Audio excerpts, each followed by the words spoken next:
involved. They'll vote on it tonight. President Obama says he wants the support of Congress before going ahead with an attack on Syria in response to its suspected use of chemical weapons. The BBC has learnt that the second stage of the government's pilot badger cull in England got underway in Gloucestershire last night. The process of shooting the animals in an attempt to curb bovine TB began in Somerset last month. Steve Nibbs reports. Campaigners against the badger cull have been planning their response for many months, surveying badger sets in farmland around the cull zone. Last night, more than 100 campaigners arrived in West Gloucestershire and put their plan into action, with observers in the hills above the cull zone looking for signs of shooting and teams on the ground ready to react. Despite several reports of shooting, the campaigners found nothing. Gloucestershire Police said last night that their operation to keep the peace during the pilot cull had begun, but there were no arrests or protests. Those against the cull say they won't give up on their plan to disrupt it and will be out every night for the next 6 weeks if they have to. The family of a Buckinghamshire woman whose home was valued at worthless because of the proposed high-speed rail line have welcomed the news that compensation has now come through.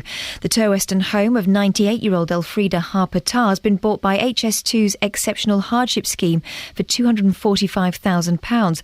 But her son Mike says many other homeowners in the village have been left in limbo. I can only thank God in the sense that I didn't buy the house opposite my mother's, which at one time we'd seriously thought about when it was being built, because I would personally be in exactly that position now, as is virtually every other homeowner in Toweston. In sport, MK Dons and Wickham are both through to the second round of the Johnstone's Paint Trophy. The Dons beat Northampton 2-0 at Stadium MK, and 2-0 was also the score at Exeter, where Matt McClure and Anthony Stewart supplied the goals for Wickham. The weather, warm and sunny with a top temperature of 26 degrees Celsius, that's 79 Fahrenheit. Get the latest news and sport online at bbc.co.uk/3counties. Catherine Boyle? Yes. They're culling pilots? Badgers. You said a pilot cull.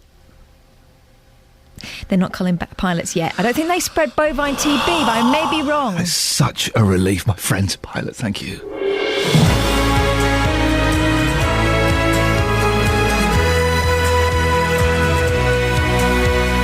Morning, this is Iain Lee, BBC Three Counties Radio. Lots coming up on the show today. I need a little bit of help as well. I'll get to that in a second. First off, a housing trust in Buckinghamshire has been branded heartless for approving plans to cut down the orchard at the bottom of an elderly tenant's garden. Well, are the housing trust heartless, or is she a little bit selfish? Badger culls continue across the country today, and there are big noises on both sides. But is it cruel to kill badgers? And serial bachelor boy Sir Cliff Richard releases his 100th album. 100 albums? He had a couple of good songs 40 years ago, but really, does anybody like Cliff now? Shouldn't he have given up, 70 albums ago? Facebook.com/BBC3CR. You can send me a text, 81333. Start your text 3CR. Or you can give me a call, 08459 455 555. Across beds, hearts and bucks. This is BBC Three Counties Radio. Now, at some point, because we're talking about Cliff Richard, we have to play a Cliff Richard song. I don't know which one to play. I've got a few here. Not one of the early 60 ones. I've got a few here that are quite... Devil Woman... Carrie, We Don't Talk Anymore is a good... It's not funny how we don't talk... Or, here's a controversial one, Whenever God Shines His Light. No, I know, him and Van Morrison singing about Jesus. It's quite a good song. We haven't got Wired for Sound. Otherwise, that would be straight in there with a bullet. So, 08459 455 555. Or text 81333, start your text 3CR. Which Cliff Richard song do we play? We don't normally do... don't normally do requests on this because, really, what's the point? Go and buy a CD. But today, I'm going to let you choose a Cliff Richard song that we play, please. 81333, start your text 3CR, or call in 08459 455 555. Now, Should people who are unemployed have to do community work for their benefits? It's a controversial suggestion that's come from the Taxpayers Alliance. Well, it's released its proposals for further welfare reform in the UK in a report called Work for the Dull. Work for the Dull. There we go. That's something, isn't it? That's what I'm doing now. Sophie Solera is looking at this. Sophie, exactly what is the Taxpayers Alliance suggesting? So their survey, the Social Attitudes Survey, say that jobless people should be forced to carry out 30 hours of compulsory activity a week. That's in return for their benefits. Some might think it's a sensible suggestion, but what is their reasoning behind this? So the Taxpayer Alliance are arguing that a programme of 30 hours of unpaid work experience or community work or charity work would provide valuable skills and then persuade some of them to turn their lives around. And those who refuse to take part would lose their benefits completely. Only those too disabled to work or claimants with young children would be exempt from this. Then job seekers with a long track record of national insurance contributions would be excused from the duty for 2 years. And does the Taxpayers Alliance think this will be popular with the public? The survey suggests that 62% of Britons think unemployment benefits are too high anyway. They discourage work and show that people who are claiming benefits feel the same way too. So 10 years ago, in a similar survey, just 40% of people thought benefits were too high. Matthew Sinclair of the Taxpayers Alliance even said the government is improving the incentive to work, but they need to go further and remove the option of sitting at home and claiming benefits entirely. Well, what do you think about this, dear listener? 08459 455 555. Should people who are unemployed be forced to do community work for their benefits? I'm struggling to think what working in a branch of Sue Ryder, how that's going to necessarily add skills to your CV. Just you putting up dirty clothes and hanging. I don't see how that's going to be very helpful. But perhaps you do think people should earn their unemployment benefit. 08459 455 555. Sophie, can I send you out on a slightly more serious issue? Oh, yes, please. I must know, yes. Well, can you go out and find out if anybody's excited by Cliff Richard's 100th album, please? Yes. 100... How many of those have you got? I have none, but can you play the Millennium Prayer later? Because I do like that one. You are joking, aren't you? Yeah, he sings the Lord Prayer. The Millennium Prayer? Our Father... I tell you what, how about we have this one? That's my fave. Mistletoe and Wine. That's the one I've got. Should we have this one? Yeah. Not a chance. Not a chance. I knew that I would not. I feel good. I knew that I would not. So good, so good. I got you. Wow, I feel nice. A sugar and spice. I feel nice. A sugar and spice.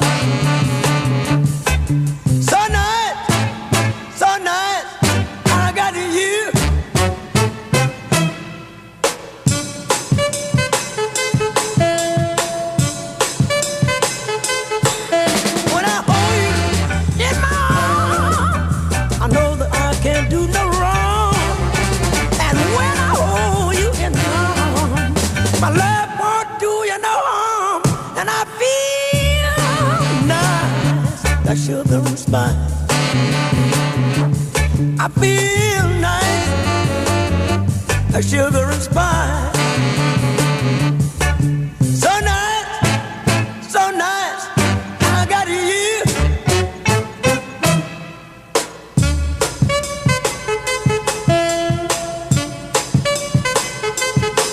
When I hold you in my arms, I know that I can't do no wrong.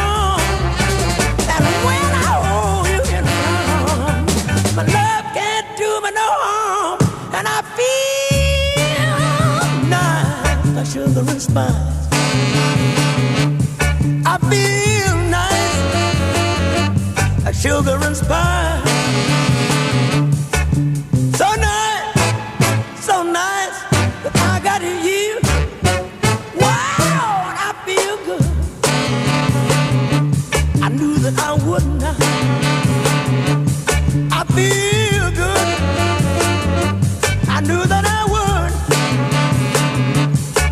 So good, but I got you. So good.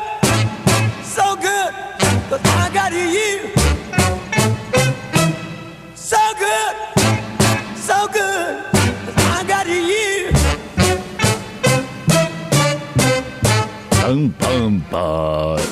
Da. Ow. We are just getting news in that Ariel Castro, the gentleman who held the 3 women for prisoner for 10 years, has killed himself. We'll get more on that a little bit later on and find out what's going on there. Now, a housing trust in Buckinghamshire has been branded heartless for approving plans to cut down apple trees at the bottom of an elderly tenant's garden for social housing. The family of 84-year-old Georgina Peterman, who lives in Bishopstone near Aylesbury, is accusing the trust of environmental vandalism. Georgina's son, Carl Peterman, who I'll be speaking to later on in the programme, claims the planning process has been a waste of time and the objections of local people have been ignored.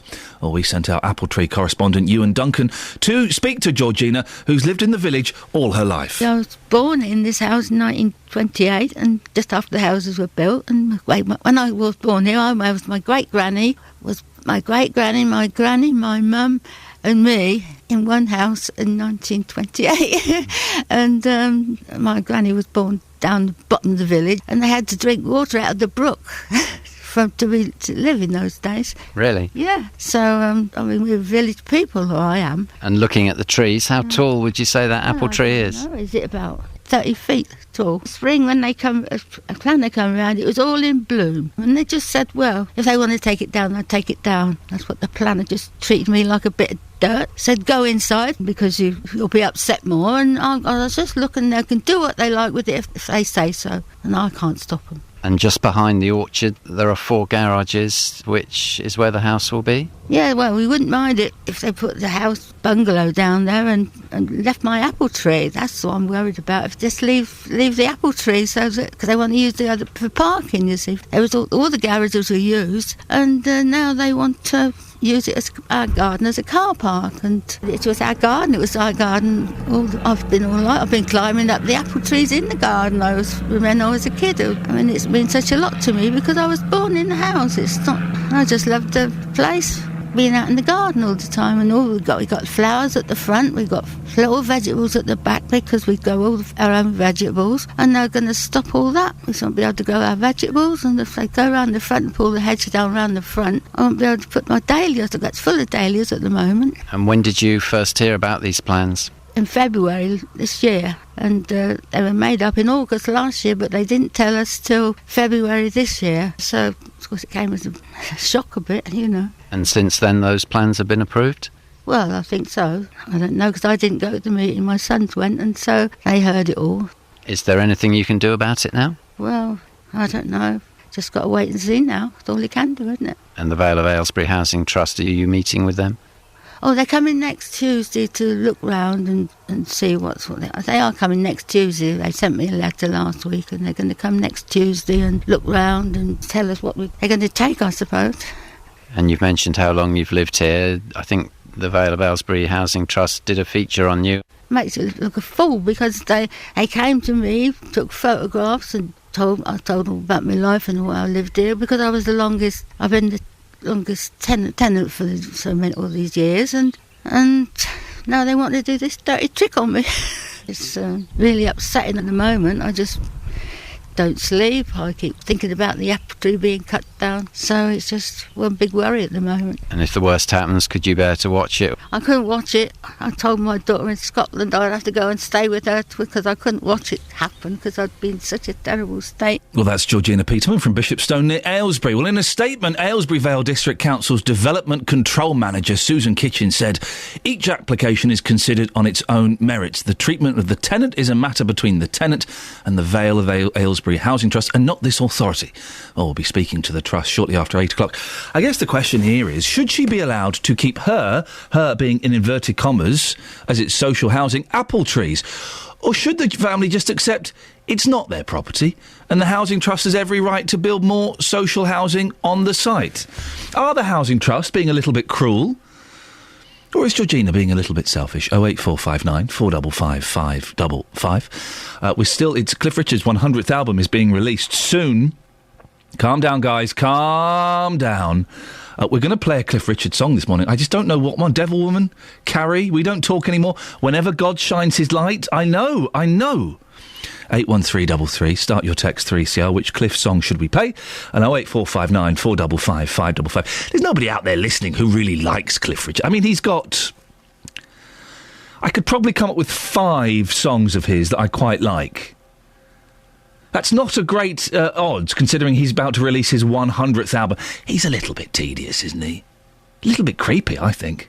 08459 4... He is, isn't he? The fact that he's 72 now, but he's trying to look like he's 42. 08459 455 555. Cliff Richard, creepy or not? Right, it's 6:16, BBC Three Counties Radio. Let's get the travel with George Thomas. Travel news for beds, cards and bugs. BBC Three Counties Radio. Good morning. In Buckinghamshire at Great Kings Hill. Don't forget, we've got Criers Hill Road closed off. Got some works taking place just at Criers Hill Lane until the end of the month. And those major roadworks continue on the M25 between 23 and 25 South Mims and Enfield in both directions. Narrow lanes and a speed restriction of 50 miles an hour is in place. George Thomas, BBC Three Counties Radio. Thank you, George. It's coming up to 6:17. It's Wednesday, the 4th of September. I'm Iain Lee, and these are your headlines on BBC Three Counties Radio.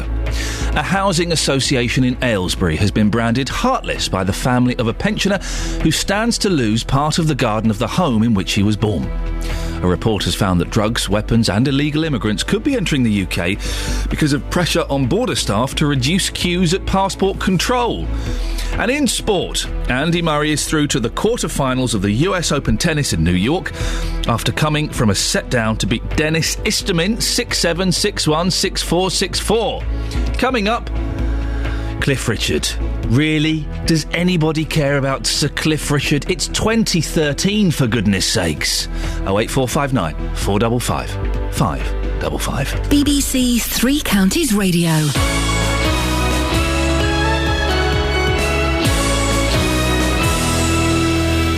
Chet and Partuck on BBC Three Counties Radio. On Sunday night, I'll be live from one of the east of England's biggest Asian music events.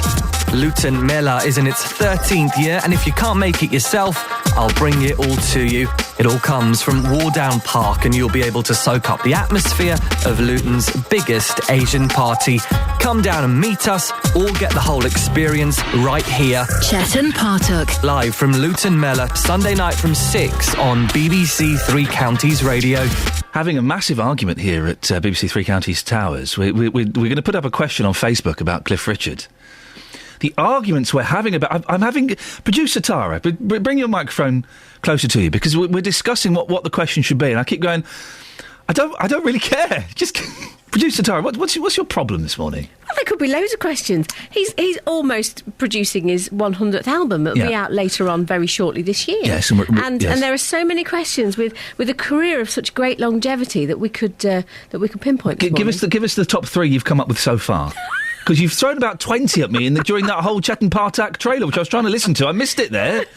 Are you bothered about Cliff? Do you like Sir Cliff? Is his new album going to be any good? I honestly, they're all there. Which one are you going to go with? Do you think Cliff Richard's 100th album will be any good? That's the worst one you came up with. Put it on the Facebook page, and we'll be surprised to find out what question my production team have gone with. You see, that's the kind of care and attention we put into our show here. Yeah. Chris is in Luton. Good morning, Chris. Good morning. Chris, are you a Cliff Richard fan? Certainly am. Oh. Quickly, my 2 sons don't like him that much. Oh. My daughter can... See, I was going to see him touring with the Shads, but... the Shads? Yeah, he's touring with the Shadows, the Shadows, yes. But he's got his bus pass now, you know. Oh, he's 72, isn't he? I'm 68 and a bit and never been kissed. Oh. You got 2 kids, huh? No, 3. Oh, 5 grandchildren. Please tell me that your 2 boys are called Cliff and indeed Richard. No, that would have taught them a lesson, wouldn't it? Andrew and Jonathan. Oh, named after the famous singer Andrew Jonathan, who's not releasing his 100th album. And my daughter's Michelle Pfeiffer. I don't know. Your daughter's Michelle Pfeiffer? No, she's Michelle. From the Beatles song Michelle. And I've got 3 grandchildren. Hello. Hello. Yes. So what is it about Cliff Richard, Chris? Well, you see, Espresso Bongo Move It was his first hit, I do believe. Was it? In black and white. Hello. Hello. I think Move It was his first hit from Espresso Bongo, a black and white film, I do believe. Okay. Yeah, I had that. Yes. I saw the film, yeah. But I mean, us guys went with the birds to the pictures. They love Cliff Richard, the girls. So you went because it got the girls feeling a little bit frisky. Well, we go down to these. There was a lot of courting done. And if Cliff was, I was taking a girl out and Cliff was on, we had to go. Right. Okay. Whichever cinema. It's ironic, isn't it? And you had a good.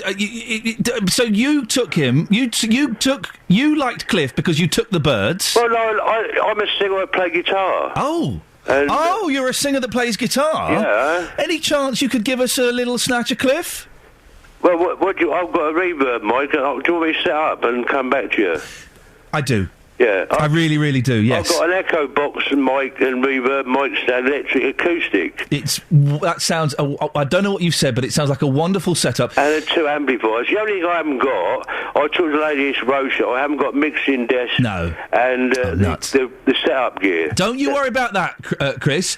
How long will it take you to set up? Better. You see, I'm on a pension credit. I'm not I'm not on benefit. I'm on an earned pension. So good for you. So you can spend it on nonsense like that. Yeah, they can touch my pension. I'm an invalidity benefit, good. But I'm not on any benefit. I've earned that. We finish at 9 this morning. What time do you think you'll be ready, Chris? Well, give me. Let me think. It's give me. I'll get over the paper. Give me 6:30. Yeah. No, sorry. What time are we on till? 9 o'clock, so any time before... Give me 7 o'clock-ish. All right, well, 7 o'clock is... We'll call you sometime just after 7, and we'll sort out a time for you to come on. How's about that? I can sing Cliff, but I'm not good on the guitar with Cliff. OK, well, it makes it... in your arms do you know, I told that lady, when he was in musical, he was backed by Norrie Paramar Orchestra. Again, I'm lost. Chris, we'll speak to you in about an hour. Okie dokie. Very quickly, what Cliff song would you like us to play? I've been singing that lady said Devil Woman. Yeah. And there's so many. There's one called When the Girl in Your Arms is the Girl in Your Heart. That's a colouring cinema one. Yeah. How about Jeff in Heath and Reach has requested Carrie?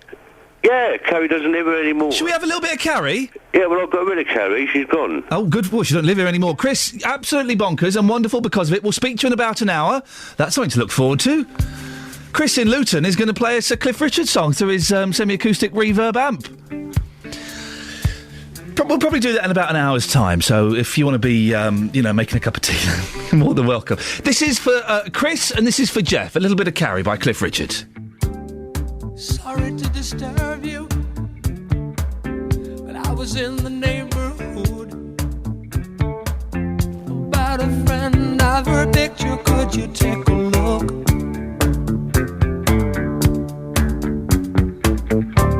Oh, I appreciate you're busy.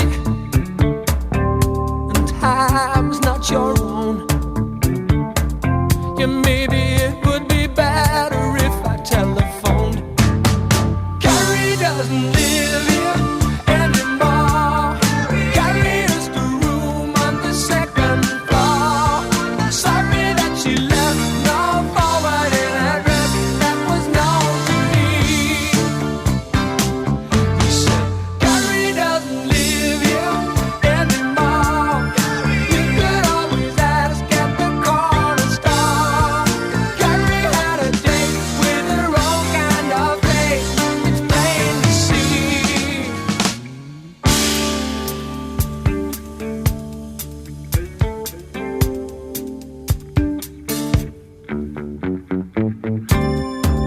Missing person, one of many we assume. The young wear their freedom like cheap perfume. It's useless information. Returning my call to help the situation. They've nothing at all. You're just another message on a page. Live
Playing Carrie, Cliff Richard. His 100th album is being released later this year. Does anybody really care for Cliff? That's a good song. I like that. I like that one. That's the only one.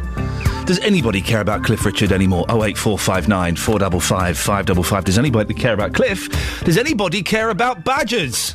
Yeah, you see what I did there? I'm learning. I'm gradually learning. The BBC has learned that the second stage of the government's pilot badger cull in England got underway in Gloucestershire last night. Opponents to the cull say it's inhumane and completely ineffective in curbing bovine TB. Well, Bob Simpson is chairman of the Bucks Badger Group and joins me on the line now. Bob, these badger culls, are they worthwhile? Absolutely not. What you just said is quite true. The best that they can do is make a very minor difference to bovine TB in cattle, and I do admit there is a problem, but it needs to be dealt with in the cattle, not in the badgers. Why have so many people got it wrong? Because there are so many people, including the government, who are adamant that culling these badgers will reduce bovine TB. Well, the government are doing what the farmers have asked them to do, which is do something. The government's own science said that it wouldn't work, but they're ignoring that. They point to the Irish case, which is completely different. The Irish took it all more seriously and did a lot more cattle testing, as well as killing the badgers. Even I admit that in a hotspot area, if you deal with the disease in the cattle, you may then have to deal with the reservoir in the badgers, but you don't do the badgers first. So badgers, you need to sort it out in the cattle. TB can be transferred from badgers to cattle, can't it?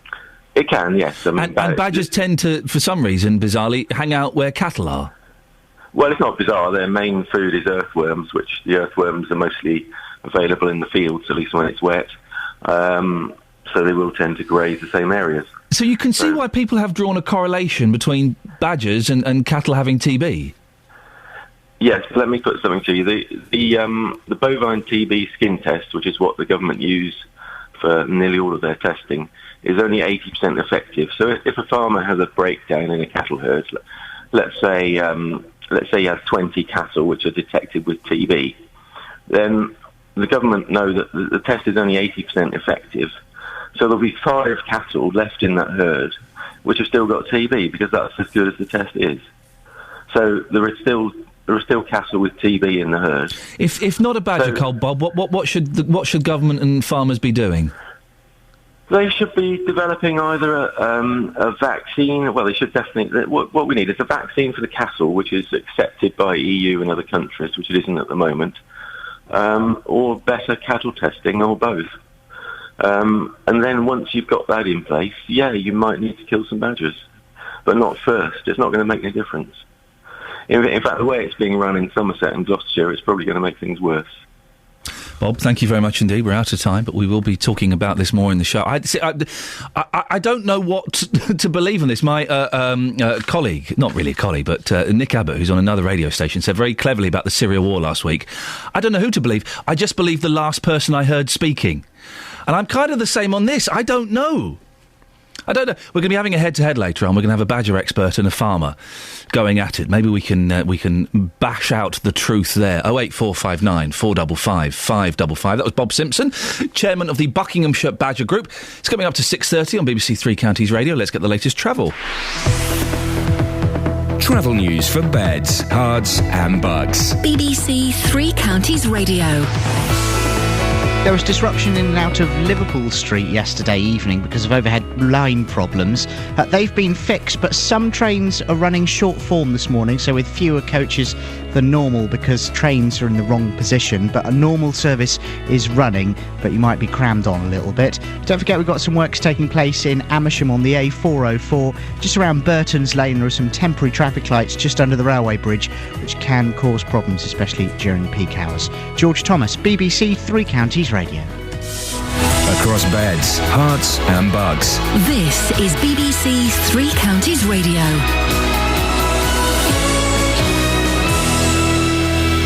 Good morning with the 6 6:30 headlines, I'm Catherine Boyle. A Buckinghamshire Housing Association's been branded heartless by the family of an elderly tenant who stands to lose part of her garden to make way for more social housing. A report found that drugs, weapons and illegal immigrants could be entering the UK because of pressure on border staff to reduce queues at passport control. And Ariel Castro, the man sentenced last month to life in prison plus 1,000 years for kidnapping and assaulting 3 women in Ohio, has been found dead in his cell. Three Counties Sports. BBC Three Counties Radio. Let's start with tennis. Andy Murray's through to the quarter-finals of the US Open at New York, and a match against Stanislas Wawrinka. The defending champion came from a set down to beat Denis Istomin 6-7, 6-1, 6-4, 6-4. I just started trying to dictate the points a bit more, especially from that side when I had the wind with me. I started trying to use my forehand a little bit more, and that was basically it. I had a few chances to win the first set. I was up 5-3 in the breaker, lost 4 points straight, so it was just minor adjustments. Oh, he sounded quite perky. Football. MK Dons and Wickham are both through to the second round of the Johnstone's Paint Trophy. The Dons beat Northampton 2-0 at Stadium MK, courtesy of goals from Patrick Bamford and Dele Alli. MK manager Carl Robinson's pleased to go through. Listen, it was a good night for us. It's a local derby. It gives the fans bragging rights locally. It was just nice to put a performance on. I thought we again, getting Brendan Galloway on the pitch and George Baldock on the pitch. It was important to me, and like I say, they didn't let me down. Wickham were also 2-0 winners at Exeter. Matt McClure and Anthony Stewart were the goal scorers there, and the Chairboys' boss, Gareth Ainsworth, was pretty chuffed. I thought the lads applied themselves fantastically and professionally tonight. As the JPT can sometimes, attentions can waver, but tonight Wickham Wanderers was only one winning team, and the pleasing thing was the tactical side of tonight. We counteracted everything Exeter did. I thought we were the better team and deserved the win on the night. And in the Calder Premier Division, Biggleswade Town drew 1-1 at home to Burnham. Chesham won 4-1 against Bashley, and Hemel Hempstead won 6-1 against Bedford Town. And that's your latest news and sports. I'll be back with more at 7 o'clock. Bashley! Call 08459 455 555. BBC Three Counties Radio. Morning. Iain Lee, BBC Three Counties Radio, talking more about Cliff Richard, about badgers, and the slightly more serious issue, perhaps, of domestic abuse, coming up later on in the show. 08459 455 555. Here's something I know you'll have an opinion on, and I'm keen to get your thoughts on this. Should people who are unemployed have to do community work for their benefit? It's a suggestion that's come from the Taxpayers Alliance in a report called Work for the Dole. It suggests a programme of compulsory participation in community work and training in return for the continued payment of benefits. It says it's the next step in getting people off welfare and into work, and that it will save billions of pounds and get hundreds of thousands of people of benefits over time. Well, Robert Oxley is from the Taxpayers Alliance. Robert, what is it exactly you're suggesting? We're proposing a scheme where if you have been out of work for a certain time and claiming out of work benefits, and the amount of time all depends on how much you've contributed into the system in the past, that you should be put onto this programme, which involves about 30 hours per week of mandatory work experience, community service, work with charities, further training, or times in the job centre. And what we're saying is that, you know, these kind of experiences, this kind of time on these programmes will help you develop the soft skills that will get you into work. And given the fact that the taxpaying public are paying for those benefits, they have a right to see something in return for those benefits. So it's a scheme about helping people into work, but also giving them that necessary push that, given that we saw lots of jobs created in the last decade, but we didn't see a reduction in the number of workless households, we didn't see a reduction in those welfare dependent, that something further is needed for that group to give them that push. There aren't that many jobs though, Robert. In the last, look, even in the kind of the boom period, we saw 3 million jobs created. But what about the period now when there aren't that many jobs?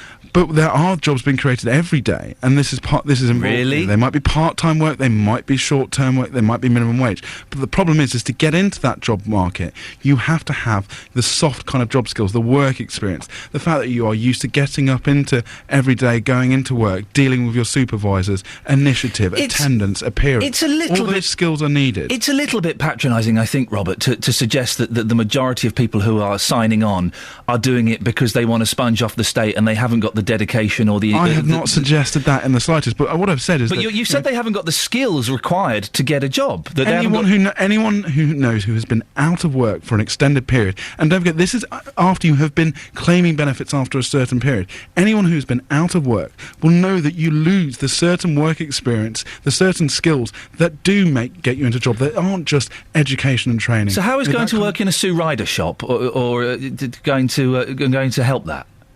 Because, you get used to going into work, and look, not everyone can walk straight into their dream job. Most people go and do a job which leads to another job which leads to another. We can't get to this point where we have taxpayers subsidising people who want to just kind of turn their noses up at certain roles. Or more importantly, most people aren't like that. It's normally the commentators, the people who see this programme as slavery, when actually what it is doing is asking people to do a reasonable amount of job seeking, a reasonable amount of seeking experience to get you onto the employment ladder after you have been out of work for some period. How can they do jobs? jobs? The public back it by a majority of 80%. Where are those figures from?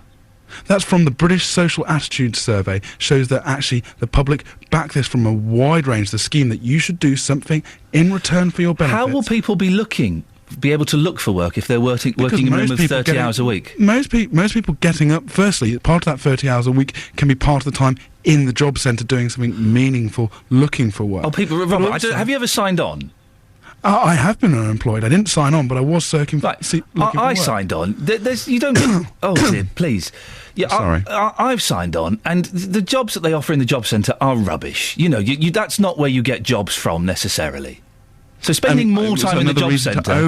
It's another reason to overhaul a job centre. But the point here is that, if you have been on benefits, if you have been on welfare, looking for 3 months, 6 months, 2 years, then you're pushing someone onto this scheme so that, there's an expectation that you've got to be showing something. And given that most people, listening to this, probably getting up, they're working 35, 40, 50 hours a week, I doubt that they will think that it is unreasonable to expect somebody who should be looking for work for doing about 30 hours of something to try and improve their chances of getting work. So look, this is the scheme. And as I said, there were 3 million jobs created during the boom period, and we didn't see any reduction. But we're not in the boom period now. You can't refer this back to the boom period. We are getting back into that period where jobs have been created, the economy is growing, so that it's growing. It's growing by like 0.2%. It's ridiculous. Unemployment has been falling, and those jobs have been created. Certainly, the government can do a better job of creating those conditions. But we know that jobs are being created. That is what the statistics show. So there is Robert, work I speak to people every single day who cannot find work. I would suggest your statistic saying there are jobs out there is slightly flawed.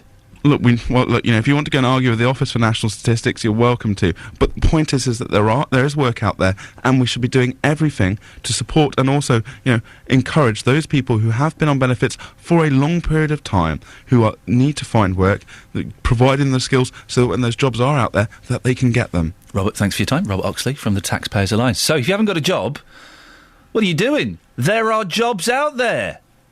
Come on, guys. There are jobs out there. That's according to Robert Oxley from the Taxpayers Alliance, and you should be out there doing them. Huh? 08459 455 555. 2 issues I kind of picked up from Robert there.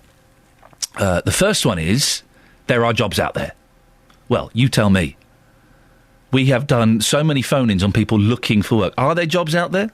08459 455 555. The second issue is, and it is a slightly different issue, should people who are unemployed have to do community work for their benefits? I kind of think all of us should do a little bit of community work, a little bit of volunteering. We should all put something back in. Mark's near Milton Keynes. Morning, Mark. Hiya. Mark, have you got a job? No, not at the moment. I'm on the work programme. Go and get one. There are loads of jobs out there, according to Robert Oxley from the Taxpayers Alliance. Oh, yeah. There was another, I'm non-political, but there's another report going around that people aren't paid enough on the low-pay sector. Well, listen, you need to lower your sights and go out there and get a job. Oh, yeah. How long have you been looking for work, Mark? Too long now. Apparently, the statistics are saying that you have less chance of finding a job on the work programme than you do actually just being plain unemployed, because you're running around in circles, being told what to do by someone that used to be either a telephone call centre handler or a shelf stacker that's now in a sadistic sort of place of power that can stop your money for 13 weeks to 3 years, just because the government are paying, spending $5 billion on the subject. They're spending $500,000 on the computer system to make the work programme work. When you hear someone like Rob Oxley saying that there are jobs... Credit, sorry. Saying there are jobs out there and things like that, how does that make you feel as someone who's out there looking for work?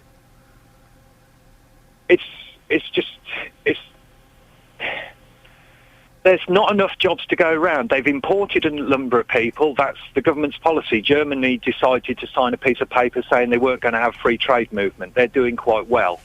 We need to look after our own people. But the thing is, it's just a bullying situation to reduce the, the wages, as to call it, of the low-paid. Yet we're not seeing the reduction of the high-paid wages, as to call it. You know, should you be working for your benefits? I'd like to find a proper job. That's what I would like to do. OK, Mark, we've got to end it there. Thank you very much indeed. 2 points. There are jobs out there, and you should be working for your benefits. 08459 455 555. On a slightly different issue, Jenny's in Milton Keynes. Good morning, Jenny. Hello. You are a Cliff Richard fan. Yes, I am. Why? Well, going back 100 of years ago, when I was a young thing, we went to see him at ABC Cinema in Kingston upon Thames, and he actually smiled at me, and I nearly fell through the floor at 16 years old. But he's always got a lovely, lovely voice, and his songs are very, very good. Well, he has got an inoffensive voice. Are all his songs very good? He must have done a few stinkers. Oh, he probably has, but most of his songs are very, very good. Are you going to go out and buy his 100th album coming out later this year? Yes, I have got a CD, a CD player, so I shall buy that. OK. Well, Jenny, thank you very much. Jenny's a fan because Cliff Richard smiled at her. I'm going to say it.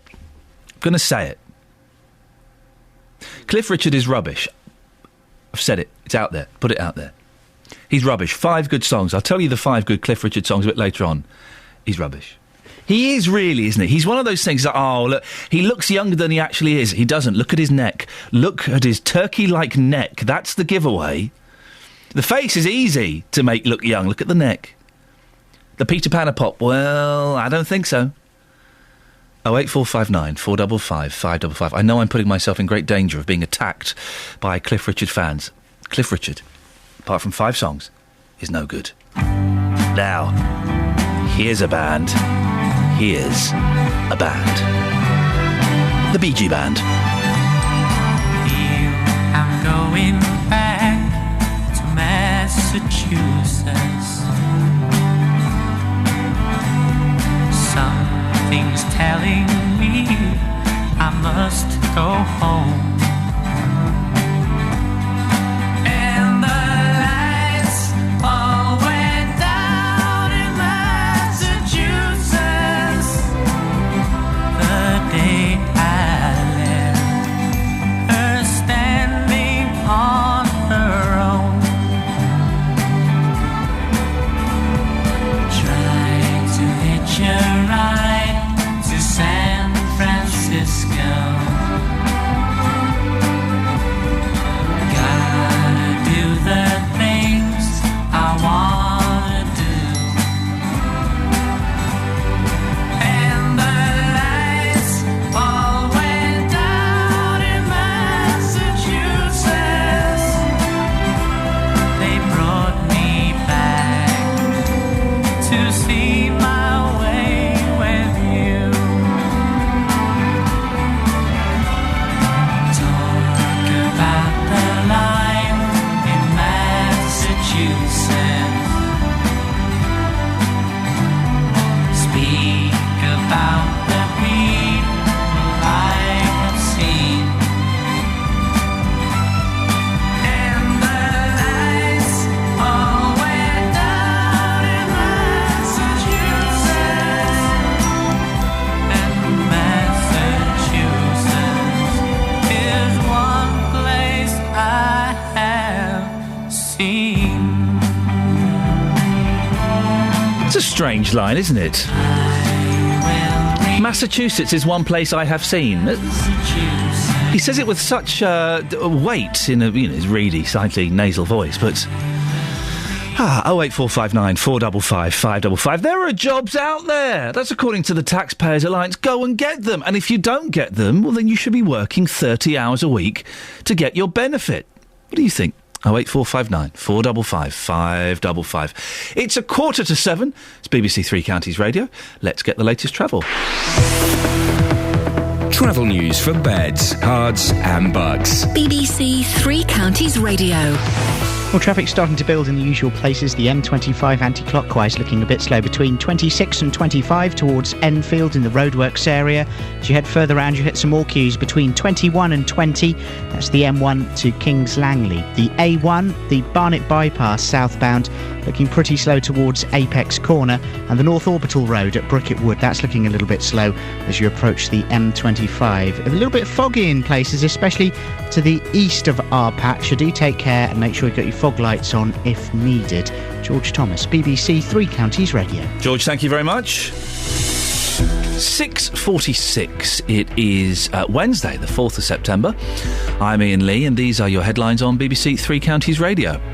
A Buckinghamshire housing association has been branded heartless by the family of an elderly tenant who stands to lose part of her garden to make way for more social housing. A report has found that drugs, weapons and illegal immigrants could be entering the UK because of pressure on border staff to reduce queues at passport control. In the sport, at the US Open Tennis, Andy Murray came from a set down to beat Dennis Istomin 6-7, 6-1, 6-4, 6-4 and book his place in the quarter-finals against another tennis player. Coming up, should all school children be taught... I'm not saying that name in the slightest. Coming up, should all school children be taught about the dangers of domestic abuse? 08459 455 555. Before that, let's get the weather. It's Kate Kinsella. Beds, hearts and bucks weather. BBC Three Counties Radio. Good morning. Well, one or two mist and fog patches still lingering this morning, but they should be quite quick to lift as the temperature heats up. And once it does, we'll see blue sky and sunshine across most of the three counties. One or two bits of cloud bubbling up this afternoon, but it's not going to get in the way of the temperature rising. We're looking at a maximum of 26 Celsius, that's 79 degrees in Fahrenheit, in the light wind. Now, this sunshine's going to last right the way through to the time it sets, and when it does, it'll be dry and clear overnight. Wind again falls light overnight, so we're looking at mist and fog patches likely to form. Some of it could be quite thick for tomorrow morning. Minimum temperature away from towns and cities, we're looking at 14-15 Celsius. Built up areas a degree or two warmer, so still another warm night to come. And tomorrow it's a similar day, mist and fog first thing, but warm sunshine through the rest of the day. In fact, warmer than today with a maximum of 28 Celsius, that's 82 degrees in Fahrenheit. It's overnight tomorrow into Friday where we'll start to notice the change. A cold front moving southwards, bringing with it some cooler, fresher air behind it, and also some wet weather for the end of the week. And that's your forecast. Thank you, Kate.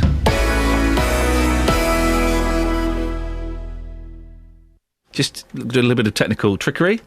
Every weekday from 12, Nick Coffer brings you... We're talking antiques and collectibles. It doesn't have to be old things. These anxieties that you have, when you get rid of this first one, you'll find that all these other things that you're talking about can fall into place. Nick Coffer. We've had some great music today. The Beatles, ABBA, Smokey Robinson, Adele, Pink Floyd. Nick Coffer. I am wearing bright purple jeans. Weekdays from 12 on BBC Three Counties Radio. It's one of those things. We're talking about serious issues today. We're talking about unemployment and how unemployed people should work for their benefit. Talking about how there are jobs out there, you're just not looking for them. Talking about an old lady whose the orchard at the end of her garden is going to be chopped down to build social housing. And you're all calling in about Cliff Richard. I don't understand how this works. Matt's in Luton. Morning, Matt. Morning. Matt, are you a fan of Cliff? I'm not a fan of Cliff, but I respect him. I'm not a big fan of Cliff, but I respect him because I've grown up with Cliff Richard.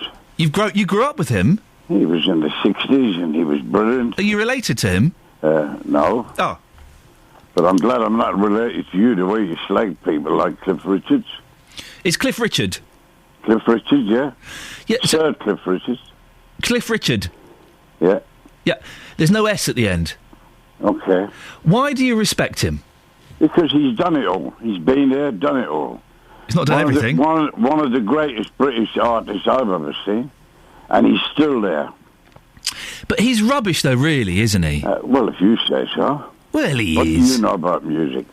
Well, I have a very varied and wide knowledge of music. Well, I'm a Johnny Cash fan. Oh, now you're talking, Matt. Sorry, hang on a minute. He's the complete opposite of Cliff Richard. Yes, no, he was a speed freak, and he was a swearer, and he was a cusser, and he was brilliant. He was a bit like me. He'd tell you how it is. And Cliff Richard's been there every year, hits one after the other. Yeah, but they've all been... A lot of them have been very tepid and insipid, haven't they? Yeah, not really, no. Well, yeah, they have. Millennium Prayer. Any time he was on TV, he had a full... Everybody went to see Cliff Richard. There's no S at the end. I don't care what you say. You're trying to wind me up, aren't you? No, I'm not. I'm just telling you... Yes, you are. You love winding people up. You are defending him. You don't even realise what music is. You're defending him, but you don't even know his name, Matt. That's all I'm saying. Oh, God, you're sad, you are, Lee. I'd love to meet you, you know.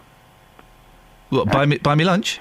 No, I'd probably sing you a Cliff Richard song. Oh, no, please don't. And it's Cliff Richard. There's no S at the end. All right, we'll take the S off. Will you be buying his 100th album? No. Oh, but I probably will listen to it. It'll probably be on Ken Bruce show, which is a great show. But brilliant show, yes. And he plays a variation of music, which we all want. Yep. Okay. We all can't listen to Johnny Cash. I love Johnny Cash. Okay. Matt, I feel we're going round in circles. So, in conclusion, you agree with me that Cliff Richard is rubbish? Yeah, don't slag something you don't know what you're talking about. You shake my nerves and you rattle my brain. Too much of love drives a man insane. You broke my will, but what a thrill. Goodness gracious, great balls of fire. I let you love what I thought it was funny. You came along and woo, now honey, I've changed my mind. This love is fine. Goodness gracious, great balls of fire. Kisses, baby. Feels good. Hold me, baby. Well, I want to love you like I love you should. You're fine, so kind. Got to tell this world that you're mine. I chew my nails down and I twiddle my thumb. I'm real nervous, but it sure is fun. Come on, baby. It drives me crazy. It's just great balls of fire.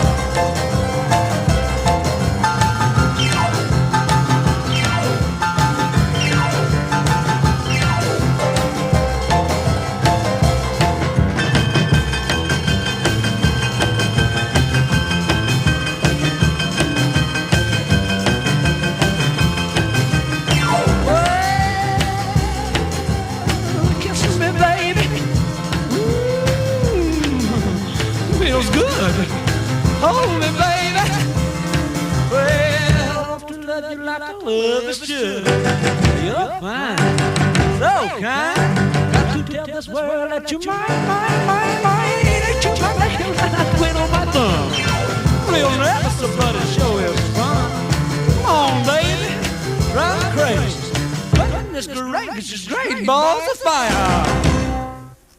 Should all children be taught about the dangers of domestic abuse? The Department of Education says it has no plans to make lessons about it compulsory. That's despite calls from campaigners saying that it should be.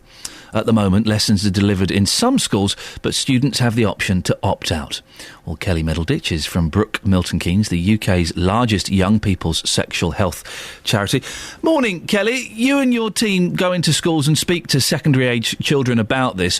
Should these discussions be made compulsory? Good morning. I believe so. I think they are so well received and well wanted within the schools that really, if no one's delivering this stuff in the schools, they quite often aren't going to get any messages anywhere else. So, yeah, absolutely. So secondary school age is 13 to 17. Are you seeing young teenagers who are in unsuitable relationships, let's call them? Yeah, unfortunately. I think the law has just kind of caught up a little bit with the age of domestic violence by coming down to 16.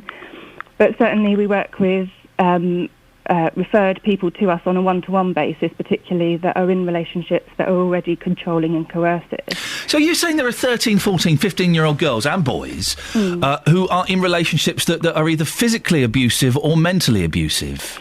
Yeah, certainly. We start to see the early kind of things like constantly texting somebody to find out where they are, being put down, being isolated at an early age. But the good news is that we can do work at that stage before they're in a real cycle of abuse to really get them to understand what a positive relationship should be like for them, and so they can make choices if we get education early on. And do these young people, when this is happening to them, do they think it's normal behaviour, or do the majority of them realise that actually this is a little bit odd? Yeah, some of them haven't really thought about it as anything, to be honest, at that point. And so it's not until you have that discussion and make them realise that there could be a better way, a nicer relationship for them, that they realise, oh, actually, that's not great. Or they're just happy to be in a relationship at all, and so think that that's more important. And so we can kind of unpick that a little bit, and quite often we talk about the difference between being single and being in a relationship, and quite often they go, oh, actually, being single is quite good.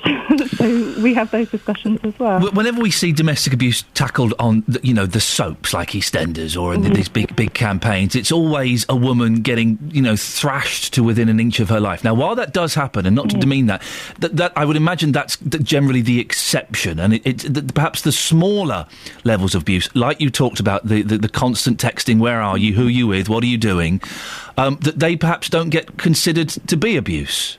I think so. I think we are trying to change the name of, rather than thinking of it as just domestic violence, but domestic abuse, to try and encompass all of those behaviours, because it's certainly not always physical violence. But unfortunately, some of the stats do show that there's still high levels of actual physical violence for young, particularly women. But I agree, we need to try and think about domestic abuse in a different way and recognise the emotional side first, rather than, it's just about being knocked around. And is there anything that can be... I mean, the government has said, no, we're not going to make this compulsory. Is there anything being done to try and change their opinion on this? Yeah, certainly, Brooke. In National, we do a lot of lobbying for that, and along with people like the Sex Education Forum and the PSHE Association, there's lots of people trying to push for a change. And we will keep doing so as well. We really believe passionately that there's a space there for this to happen. Kelly, thanks for your time. Keep up the good work. Kelly Middleditch from Brooke Milton Keynes, the UK's largest young people's sexual health charity. Call 08459 455 555. BBC Three Counties Radio. 08459 455 555 is the telephone number if you want to give us a call. Lots of things out there at the moment. The thing that's really grabbed your attention is Cliff Richard. Cliff Richard. There's no S at the end. It's Mr. Spock, not Dr. Spock, unless you're talking about the child expert. Cliff Richard. His 100th album is being released. I suggest he should have stopped 70 albums ago. Someone on Twitter has been cruel enough to suggest that the gentleman should have stopped 99 albums ago. Well, 5 good songs. I'll tell you what they are a bit later on. Cliff Richard really is. I mean, he's rubbish, isn't he? Awful. The only reason we keep buying his records is because he's been around for so long. It's that kind of thing. You're not dead yet. We'll keep buying your stuff. 08459 455 555. Travel news for beds, cards and bugs. BBC Three Counties Radio. Traffic starting to build up on the London-bound M1 between 9 and 7, Redbourne and Hemel Hempstead. The A1M also a bit slow south now from 7 to 6 towards Welwyn Garden City. On the M25, it's queuing anti-clockwise from 26 to 25 towards Enfield in the roadworks area, and it's slow between 21 and 20 as well on the approach to Kings Langley. The Barnet Bypass southbound slow towards Mill Hill Circus, and the North Orbital Road, the A405 at Bricket Wood, that's a bit slow as you head towards junction 21A of the M25, slow towards the roundabout there. George Thomas, BBC Three Counties Radio. George, are you a Cliff Richard fan? Well, a little bit of holiday every now and again, a bit of novelty. I think that was Madonna, wasn't it? Oh, yeah, a summer holiday. So that's it. Thank you very much. There we go. That's a summer holiday. Again, you listen to it, it's not a very good song, is it? And hats off to him for lasting. I believe he's been in show business for over 83 years. Well done for that, but Cliff Richard, really? He's rubbish, isn't he? Local and vocal across beds, hearts and bucks. This is BBC Three Counties Radio.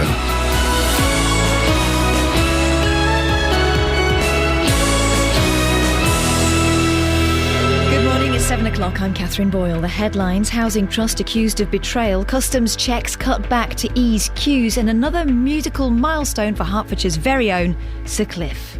BBC Three Counties Radio. A Buckinghamshire pensioner says she's so worried about plans to build on part of her garden she can't sleep. 84-year-old Georgina Peterman was born in the Housing Trust property in Bishopstone, where part of the orchard is set to make way for social housing. Mrs Peterman's accusing the Vale of Aylesbury Housing Trust of betrayal, especially since they used her story in a recent publicity drive. They came to me, took photographs and I told them about my life and why I lived here, because I was the longest. I've been the longest tenant for all these years, and now they want to do this dirty trick on me. It's really upsetting at the moment. I just don't sleep. I keep thinking about the apple tree being cut down, so it's just one big worry at the moment. The government spending watchdog is warning that customs checks are not being carried out as thoroughly as they should be because of the pressure to deal with queues at passport control. The National Audit Office says the Border Force started missing some of its targets because it was under pressure to reduce the amount of time people waited to have their passports checked. The Immigration Minister Mark Harper conceded there was room for improvement. I think they acknowledge that the organisation done really well from where it started from. It did a really good performance, I think, during the Olympics and the Paralympic Games last year. So a lot of work done, but I think still some challenges and still some things to do. That's what I would expect the NAO to say. We'll be responding, obviously, to their recommendations in due course. But I think the organisation is going in the right direction. A man who was sentenced to life in prison plus 1,000 years for keeping 3 women captive in Ohio has been found dead in his cell. Ariel Castro was pronounced dead in hospital. A pilot cull of badgers, which began in Somerset last month, has been extended to Gloucestershire. Police are patrolling the cull zone to ensure any protests are peaceful. The family of a Buckinghamshire woman who was told her home was worthless because of the proposed high-speed rail line have welcomed the news that compensations now come through. The Turwestern home of 98-year-old Elfrida Harper Tarr has been bought by HS2's exceptional hardship scheme for £245,000. But her son Mike says many other homeowners in the village have been left in the cold. I can only thank God in the sense that I didn't buy the house opposite my mother's, which at one time we'd seriously thought about when it was being built, because I would personally be in exactly that position now, as is virtually every other homeowner in Turwestern. Hertfordshire boy done good. Sir Cliff Richard has announced he'll bring out his 100th album this autumn. Sir Cliff, who grew up in Cheshunt and filmed his Wired for Sound video in central Milton Keynes, says the fabulous rock and roll songbook will be his tribute to some of his musical heroes. In sport, at the US Open tennis in New York, Andy Murray fought back from a set down to beat Uzbekistan's Denis Istomin 6-7, 6-1, 6-4, 6-4 and book his place in the quarterfinals. And the weather, warm and sunny with a top temperature of 26 degrees Celsius, that's 79 Fahrenheit. Get the latest news and sport online at bbc.co.uk/3 counties. Do you like Cliff Richard? I like Wired for Sound. Wired for... I like ice cream. I like toast. I like ice cream. I like toast. No. It's the line, cassette in my pocket and I'm going to use it. What's he going to use a cassette for? For his Walkman. Oh.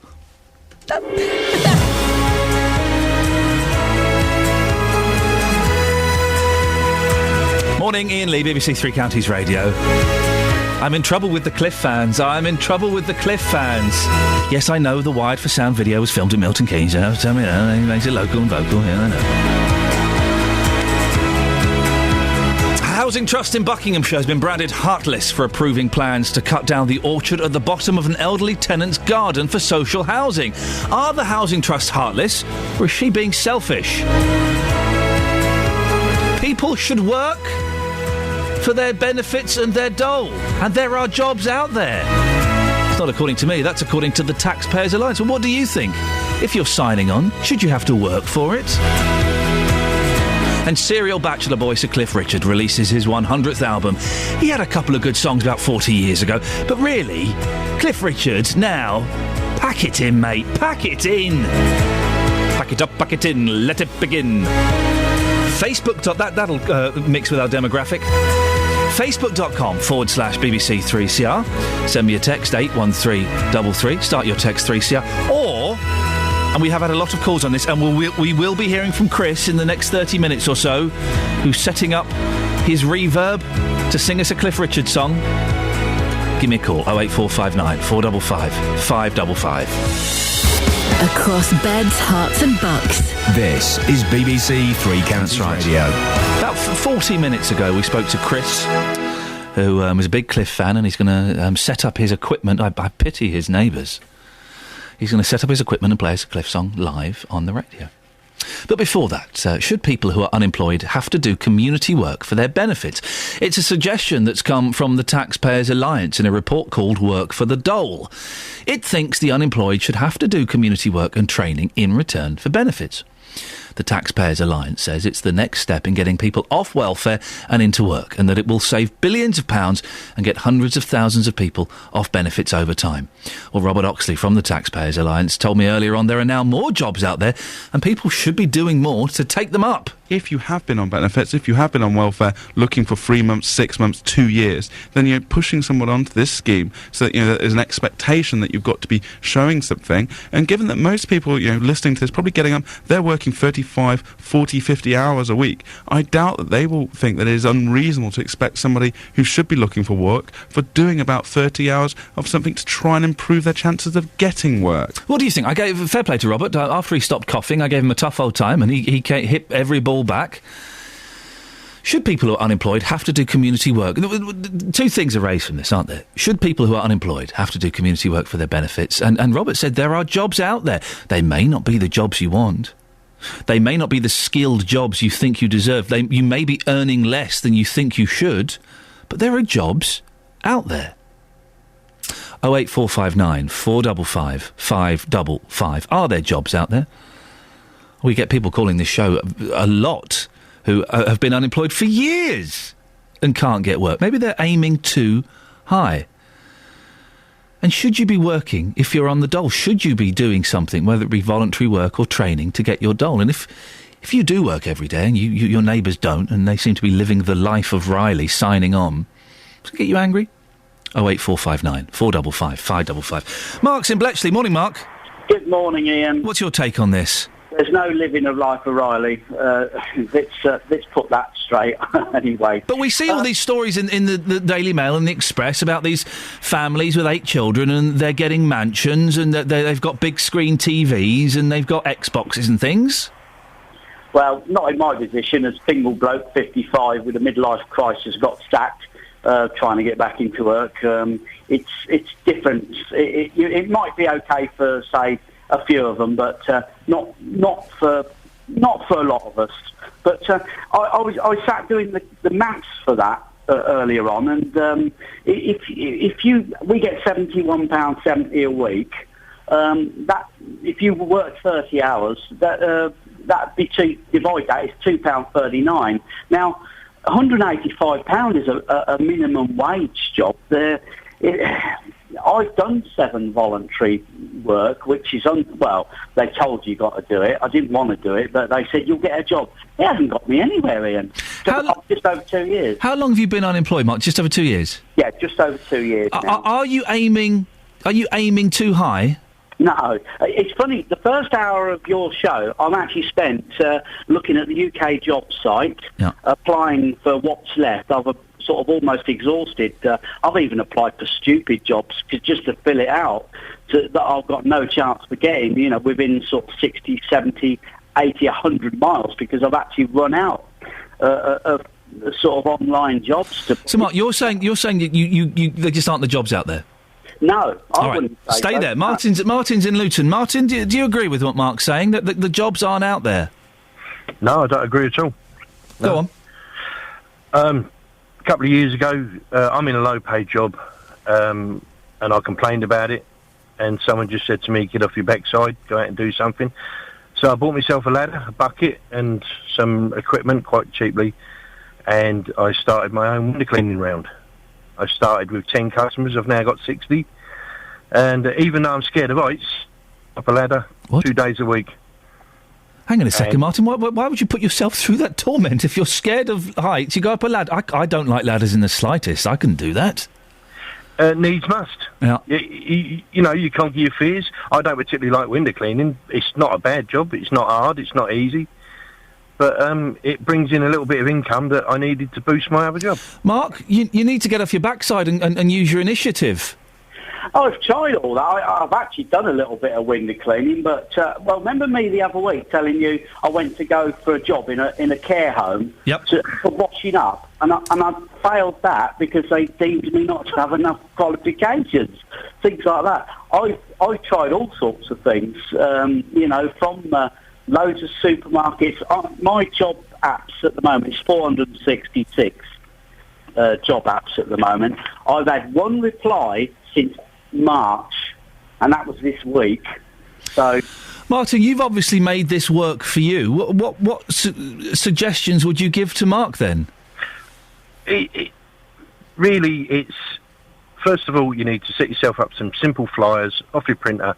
Go around as many houses as you can traipse around. If you've got time to do it, then do it. Flyer hundreds of houses. Don't stop. And out of all that, you'll get maybe, if you flyer 1,000 houses, you might get 30 houses to do. Do the houses, and people come out and ask you for their windows to be done. In 2 years' time, from when we started, from when I started to when I finish, I've now got 60 customers. I don't advertise anymore because I haven't got no room for more customers. They're out there. People want their windows cleaned. Mark, is that something you could consider doing? Well, Martin, have you got vehicles for ladders and stuff, for carrying ladders? I do have a car now, but when I first started, I was carrying my ladders on my shoulders. I'm a big lad. I can do it. And I had a bucket in one hand, a ladder on the shoulder, and I walked. Now, because I've got so many customers, I've got my own car. Yeah, well, I live in a 17-storey block of flats, so I'd have a job to keep at 10 foot or a 13-metre ladder. But Mark, come on, now it does sound like maybe you're making excuses. You could find somewhere to store a ladder. There'll be a lock-up downstairs that I'm sure you could borrow.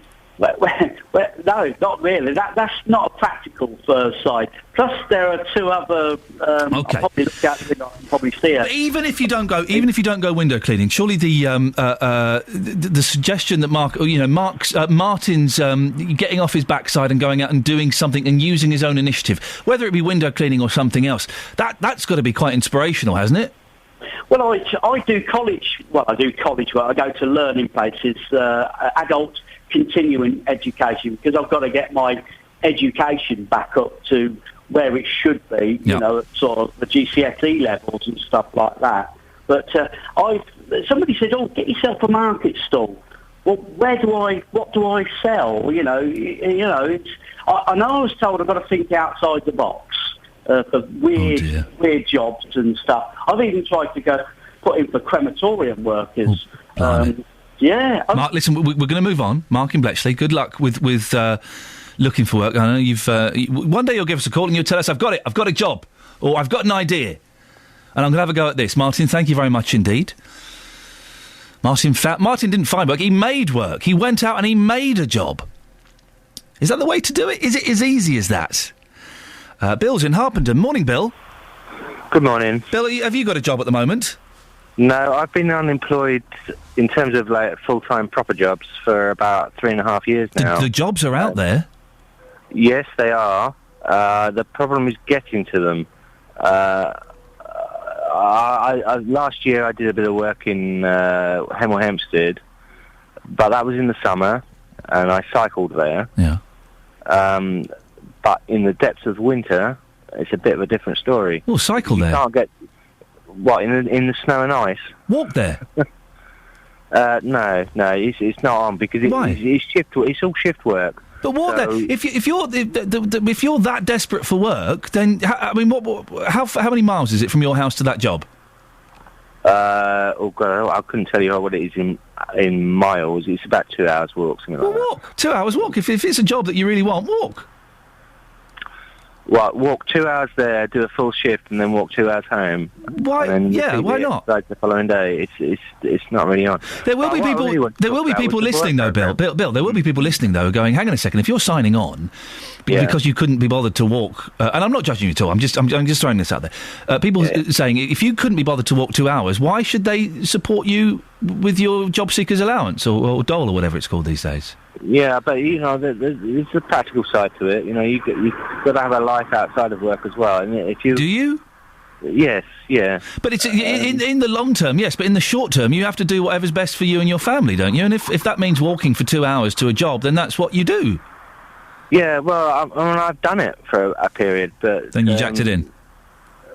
No. I left for other reasons. The company I was working for wouldn't let me have time off for an operation, basically. So okay. That's why I left. Well, there we go. But anyway, what I really wanted to talk about was this work programme thing. Yeah. I'm currently on the mandatory work programme, and I've been doing it I started last week, and all I'm doing is shifting lumps of wood around, basically. Apart from yesterday. Yesterday was a bit more interesting, but... and you have to do this to get your benefits? Yeah. But they say, it's not a punishment. It's it's to help you gain experience, etc., etc. Well, I'm sorry, but it doesn't match my previous work experience, and literally, I'm just being used as a donkey, and I'm working. They say it's not a punishment, but I'm working alongside guys that are on community service for whom it is a punishment. Bill, thank you very much indeed, Bill in Harpenden. 08459 455 555. What do you think? There are jobs out there, and if you've not got a job, you should be forced to work at least 30 hours a week, voluntary or training or something like that, to get your benefits. That's according to the Taxpayers Alliance. What do you think? Travel news for beds, cards and bugs. BBC Three Counties Radio. Very, very slow anti-clockwise on the M25 in the roadworks area at the moment, between 26 and 25, Waltham Abbey and Enfield. Also, you'll be on the brakes anti-clockwise between 21 and 20, the M1 and Kings Langley. The M1 itself, London-bound, is slow from junction 10 at the Luton Airport Spur Road down to 9 at Redbourne. The A1M struggling south from 7 to 6, Stevenage to Welwyn Garden City. And the Barnet Bypass southbound is slow towards Mill Hill Circus from Stirling Corner. Also pretty slow on the North Orbital Road at Bricket Wood, just on the approach to junction 21A of the M25. Very slow towards the roundabout there. George Thomas, BBC Three Counties Radio. George, thank you very much indeed. 7:17, Wednesday, the 4th of September. I'm Iain Lee. These are your headlines on BBC Three Counties Radio. A Buckinghamshire pensioner says she's losing sleep over a housing trust's plans to build social housing on part of her garden. The government spending watchdog is warning that customs checks are not being carried out as thoroughly as they should be because of the pressure to deal with queues at passport control. In sport, the defending champion Andy Murray is through to the quarter-finals of the US Open tennis in New York. Coming up, well, Chris is going to play some Cliff Richard in a little bit, I think, but before that, Badgers. BBC Three Counties Radio.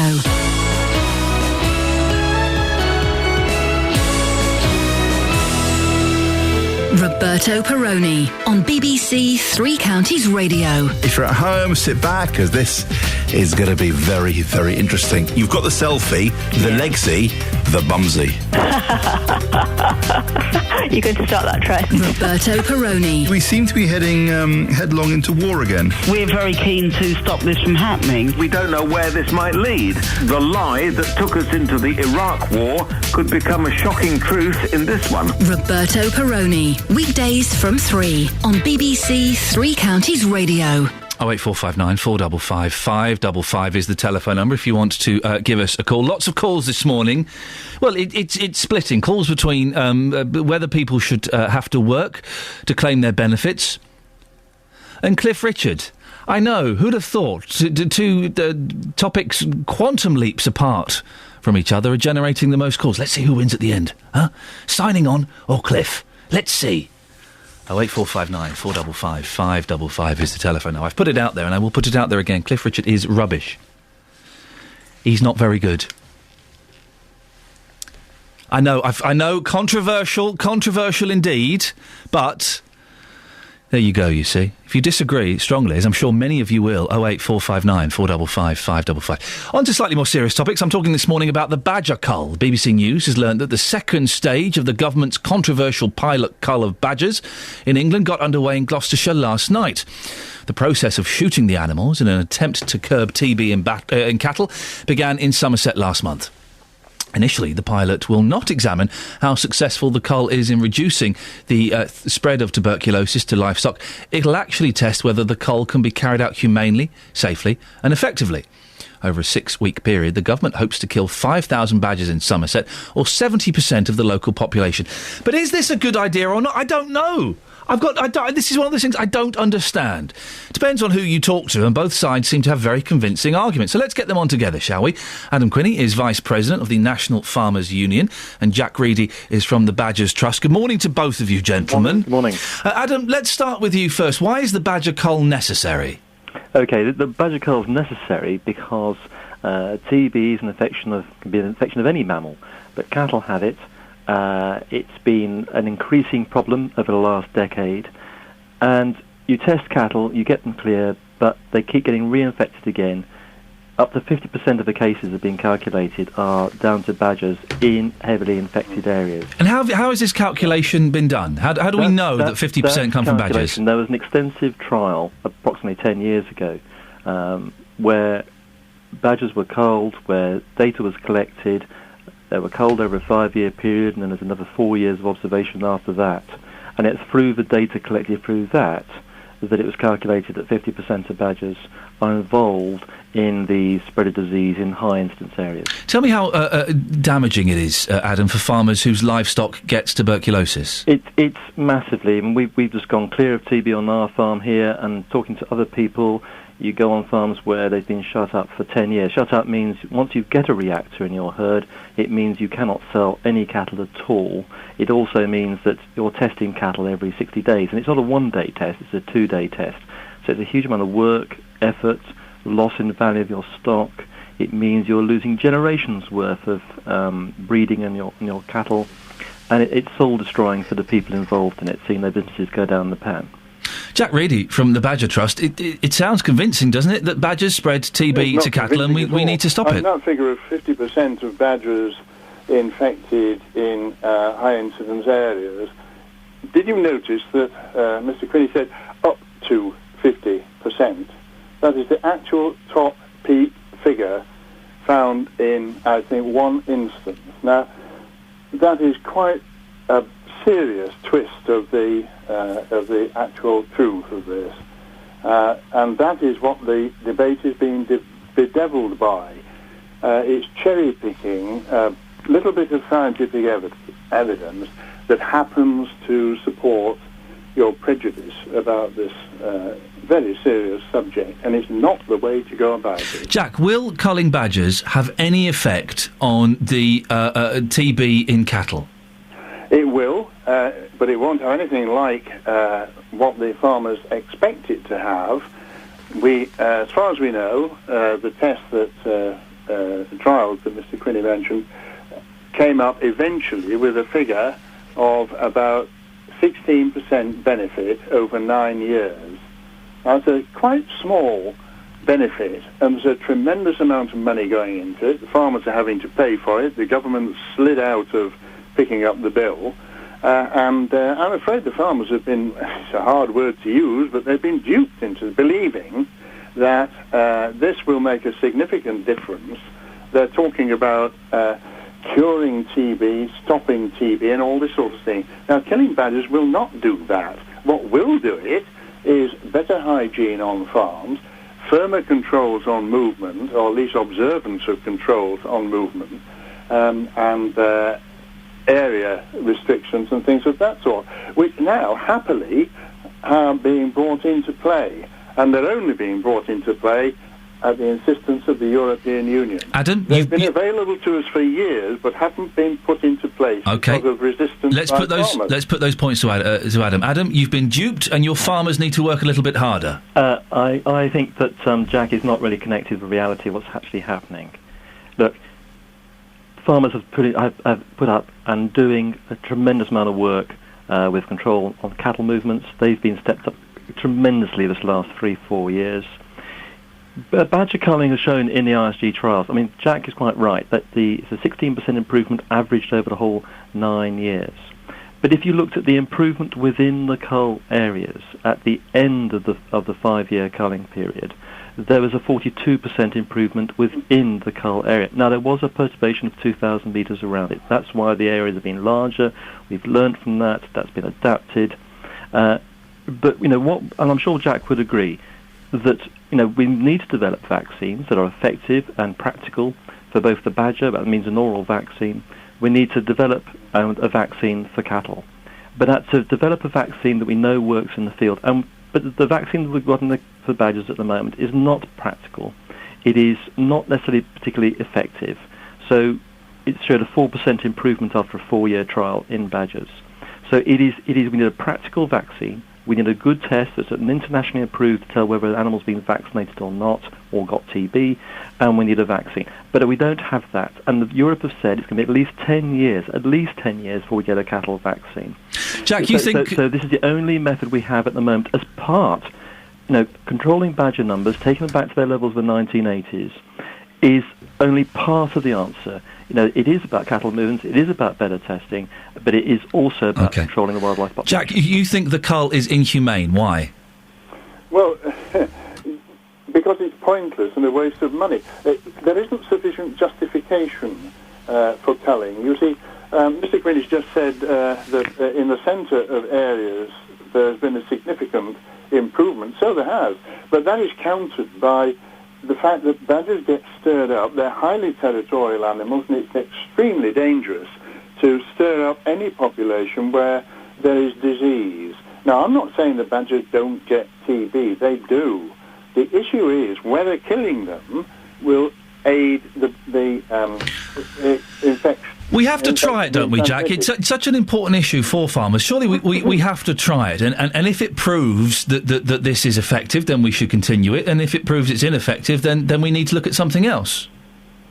Well, this isn't proving whether it's effective or ineffective. What it's doing is checking whether the method of killing is humane and effective. That's entirely a different matter from proving whether the culling is effective or not as far as TB transmission is concerned. And that is the flaw in this, isn't it, Adam, that it isn't testing how effective this is. It's just seeing whether they can actually kill badgers. Well, that's not a flaw. It's because we're looking for a more practical method. And caging badgers is expensive and difficult. We control 300,000 deer a year in this country, foxes, other things through free shooting. So we're seeing if we can, with free shooting, as we do other mammals, and as they do in Germany, and so on, and other countries, can we free shoot badgers out in the open, safely, effectively, and humanely? That's what this is about. Of course, the TB rate in cattle will be monitored because all that's all nationally recorded anyway. So we will see the effect through our normal recording systems in cattle. So that will be seen. Thornbury, they cleared badgers out in the 1990s. It took 25 years for that area to be saturated with TB again. It was virtually clear of TB for 10 years.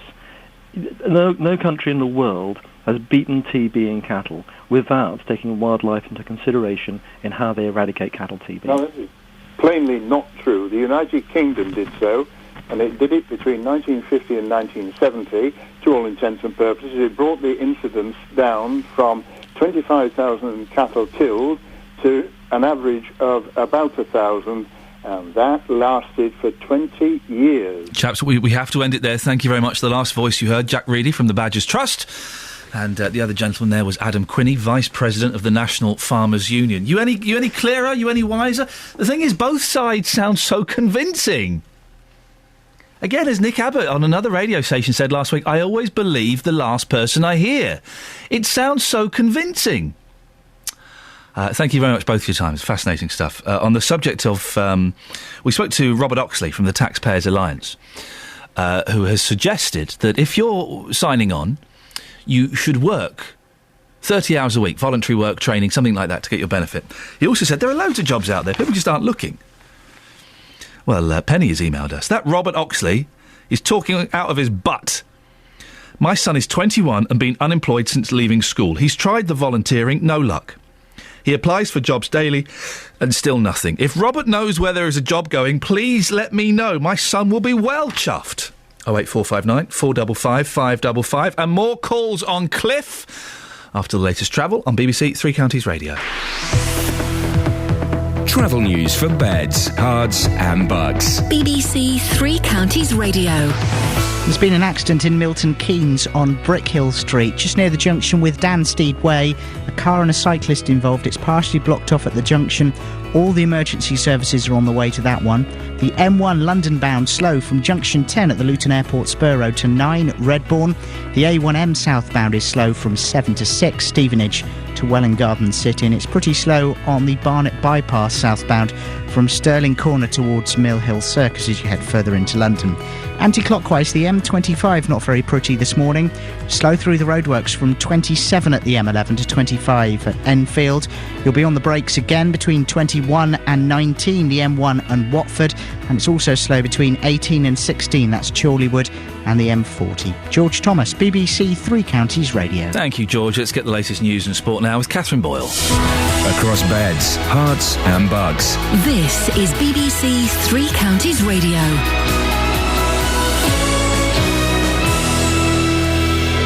Headlines. A Buckinghamshire pensioner says she's losing sleep over a housing trust's plans to build on her garden. The government spending watchdog is warning that customs checks aren't as thorough as they should be because staff are under pressure to reduce queues at passport control. And Ariel Castro, the man sentenced to life plus 1,000 years for keeping 3 women captive in Ohio, has been found dead in his cell. Three Counties Sports. BBC Three Counties Radio. Let's start with tennis. Andy Murray's through to the quarter-finals of the US Open in New York in a match against Stanislav Wawrinka. He came from a set down to beat Denis Istomin 6-7, 6-1, 6-4, 6-4.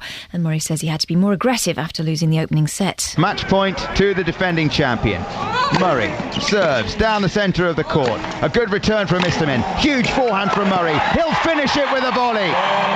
In the women's draw, the defending champion Serena Williams beat Carla Suarez Navarro 6-love, 6-love to reach the semi-finals. Williams now faces China's Li Na, who beat Russian Ekaterina Makarova 6-4, 6-7, 6-2. To football now, and MK Dons and Wickham are both through to the second round of the Johnstone's Paint Trophy. The Dons beat Northampton 2-0 at Stadium MK with goals from Patrick Bamford and Dele Alli. MK manager Carl Robinson was pretty pleased. The pleasing thing for me is their effort. I think you've seen there was in the 93rd minute, you've got George and Chaddy just in front of you here trying to win the ball back. There's an edge to them.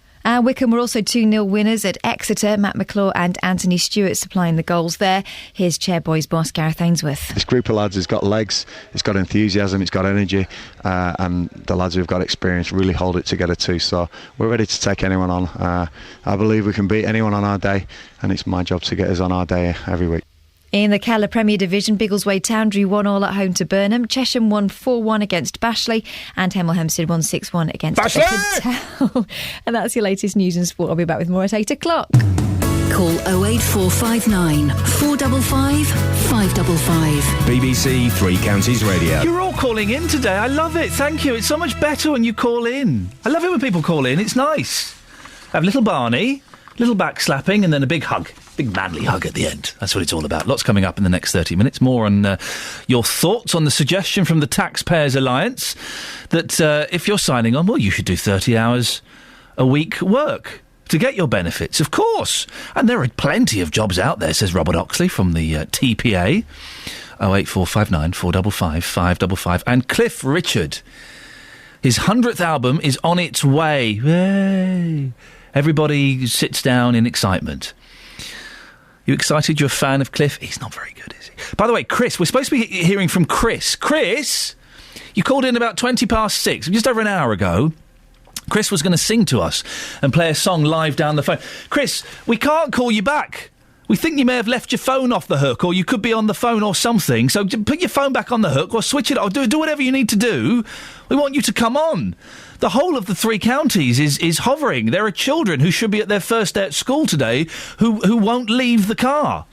Businesses are grinding to a halt as people refuse to step out of their car from the car park and go up the flights of stairs. They want to hear Chris playing his Cliff Richard song live on the radio. But Chris, we cannot get hold of you. I hope you're back from I hope you got your papers. Have you got hold of him? Sweet. He's coming up soon. He was listening. We got him. On the slightly more serious subject of work, Lynn is in Bletchley. Morning, Lynn. Morning. What can I do for you, Lynn? Well, I'm actually on about Mark. I Mark in Bletchley, who called in a little while ago. He's been out of work for a while. He's been looking for a long, long time. He has been. Yeah. And I knew Mark when he was working, and he took all the overtime, all the hours God sent, he would work. Yeah. Then, obviously, he got made redundant, he fell out of work. I see him every day going back, either going or coming back from the job centre. From where I live, he has to go past mine. And this is a man who really wants to work, right? But because of his age and qualifications, he's applied for absolutely loads of jobs. He's not extravagant. You won't see him mark out drinking. He hasn't even got a television.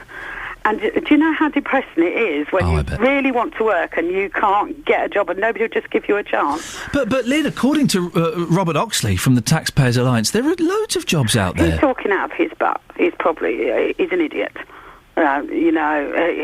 Mark's age, I'm going by people like Mark. I honestly think there is work for some people if they've got the qualifications or they're younger. Like that other poor lady said, her son's out looking for a job and he's 21. Let's hope he gets something soon. And if anybody's out there that's got a little something going, could give Mark a chance and just see what a good worker he is. Do you think people like Robert Oxley from the Taxpayers Alliance are out of touch with what's actually happening out there? Yeah. Tell him to get out in the real world. Did you see that programme with Undercover Boss?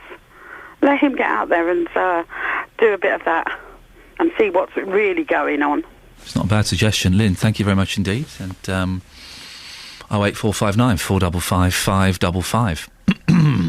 Cliff Richard. Dave's in Luton. Morning, Dave. Good morning, Ian. You a fan of Cliff? Sir Cliff, if you don't mind. I beg your pudding. Are you a fan of Sir Cliff? No, I would. In a sense I am, but he's a load of rubbish singing live. So hang on one second. In a sense you are a fan of Sir Cliff, yeah, but he's rubbish. No, I do like some of his records of the past, not now, but he's a load of rubbish live. But when I met him many years ago in Watford, and we even went up to him and told him he was a load of rubbish. Oh, no. And we told him he wouldn't be known if it wasn't for the Shadows. Oh, the Shadows made Cliff. You're like the people that still come up to me saying you're nothing without Ali G. Why would you go up and say that to a man that he's no good at his job? Because just let him be. No, if you heard him that night in Watford many years ago, he was absolutely rubbish. And the only people that made him that night was the Shadows. So this must have been... this is like 50, 60 years ago then? Jeez. Well, when was it? You're barred from my phone. No, you're about... well, yeah, end of the 60s, early 70s. OK, so about 45 years ago. Well, yeah, all right. Oh, all right, calm down, Dave. Back away. Put the glass down, Dave. Put the glass down. We don't want any trouble here. He's not worth it, Dave. No, I know, because you keep on barring me on the radio, but you let me on. Oh, were you the fella that I bar? Well, you tried to before you went on holiday. You're banned again. How does he keep sneaking through the banned net? Thank you for reminding me, Dave. I should let you off the banning because of that, but I'm not. You're banned. He's banned for the rest of the year. Don't want Dave on. How does he sneak through? I'm sure we've got a tight computer security system that should alert us the moment the banned callers, such as Dave, phone up. Do not allow Dave on. We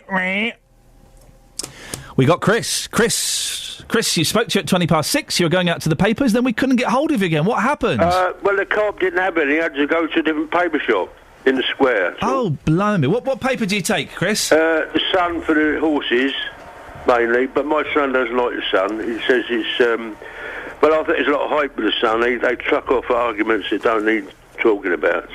Well, you say they truck off arguments that don't need talking about. The front page of the Sun today, Squaddy becomes Muslim woman. Ex-territorial army private has gone from a gun-toting male soldier to Britain's first transgender Muslim woman. Front page, really? Well, I might go for that one then. OK, I don't know if it's an option. So, Chris, you teased us with, he said, trying to rein it back in before everybody got in trouble. Yeah. You teased us at 6:20 with, you had a very intricate musical setup. Yeah, but, see, I've been a roadie, and I had a day centre to do, and this lady was singing, what was it called, Last Strike something, and she's given me a mobile number. But she's got the roadies and the computer and the mixing desk, so... nuts. Okay. We might see. I'm on a pension. I'm not on benefit. So Okay, that's. I do it because I like it. That's the main thing. Well, that's why people should play music, because they like it. Yeah. So what's have you just got a guitar then for us this Well, morning? I've got the acoustic set up. The electric might get feedback. Okay, beautiful. And you're going to play us? I'll tell you what I'm going to play. When the Girl in Your Arms and the Girl in Your Heart. I think it came from Summer Holiday. Okay, fantastic. And that guy, he was backed by Norrie Paramore, an orchestra, not the Shadows. That's when he first started, anyway. Yeah, exactly. Well, Dave's band anyway, so let's not even discuss. Let's not give him the light of publicity. Don't knock it till you've tried it, innit? Can he play guitar, this bloke? Anyway, no. So I can do it. I don't read music. No. I can play, got quite a good repertoire by ear, the Kinks, but it's a cruise setup. I've dubbed myself a Waterloo Sunset on a tape deck. It's a bit crude, but it comes out. I would pay top dollar to hear that one day, mate. Maybe you could send that in to us, but you've got to play Cliff... I sent it to my son in the army. Oh, well, we wouldn't have got it. No, but I can do another one, and I've got another setup. Well, Chris, you're going to play Cliff Richard. You're going to play... What's the name of the song? It's called When the Girl in Your Arms is the Girl in Your Heart. Wonderful. So the girls in the pictures... See, Cliff Richard was the mum's dream boyfriend, wasn't he? Yes. And his name was Harry Webb. Yeah. And he was the boy next door, the clean-cut image that every mum wanted her daughter to marry. Well, he still is, in many ways. Yeah. I don't want to marry him. No. I wouldn't mind to go to his gaff in Barbados. I wouldn't mind a bit of that. Now, you're going to play a song for us. What's the song called, Chris? It's called When the Girl in Your Arms is the Girl in Your Heart. Away you go. You know you have to have a written invitation to go in there. What, into his house? Yeah, in Barbados. That doesn't surprise me. It's got a security gate and... You would think so. Because there's, Anyway, Chris. Yeah. You're going to sing for us. What's the title of the song? Well, a lot of people know me, Manu, and okay. It's called When the Girl in Your Arms is a Girl. In other words, the girl you love. Chris, take it away.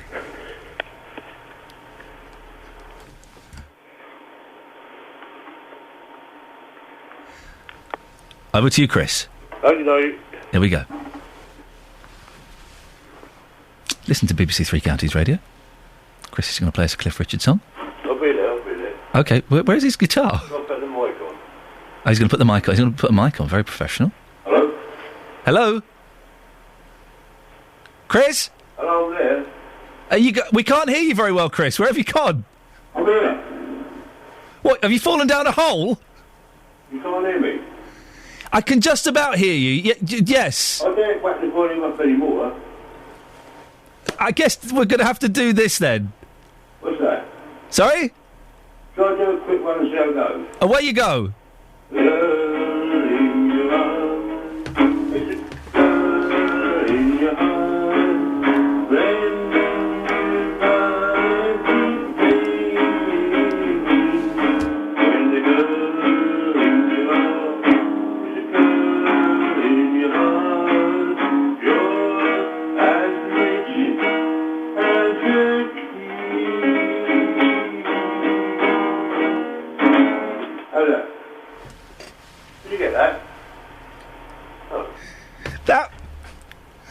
Come back to the phone, Chris. Huh?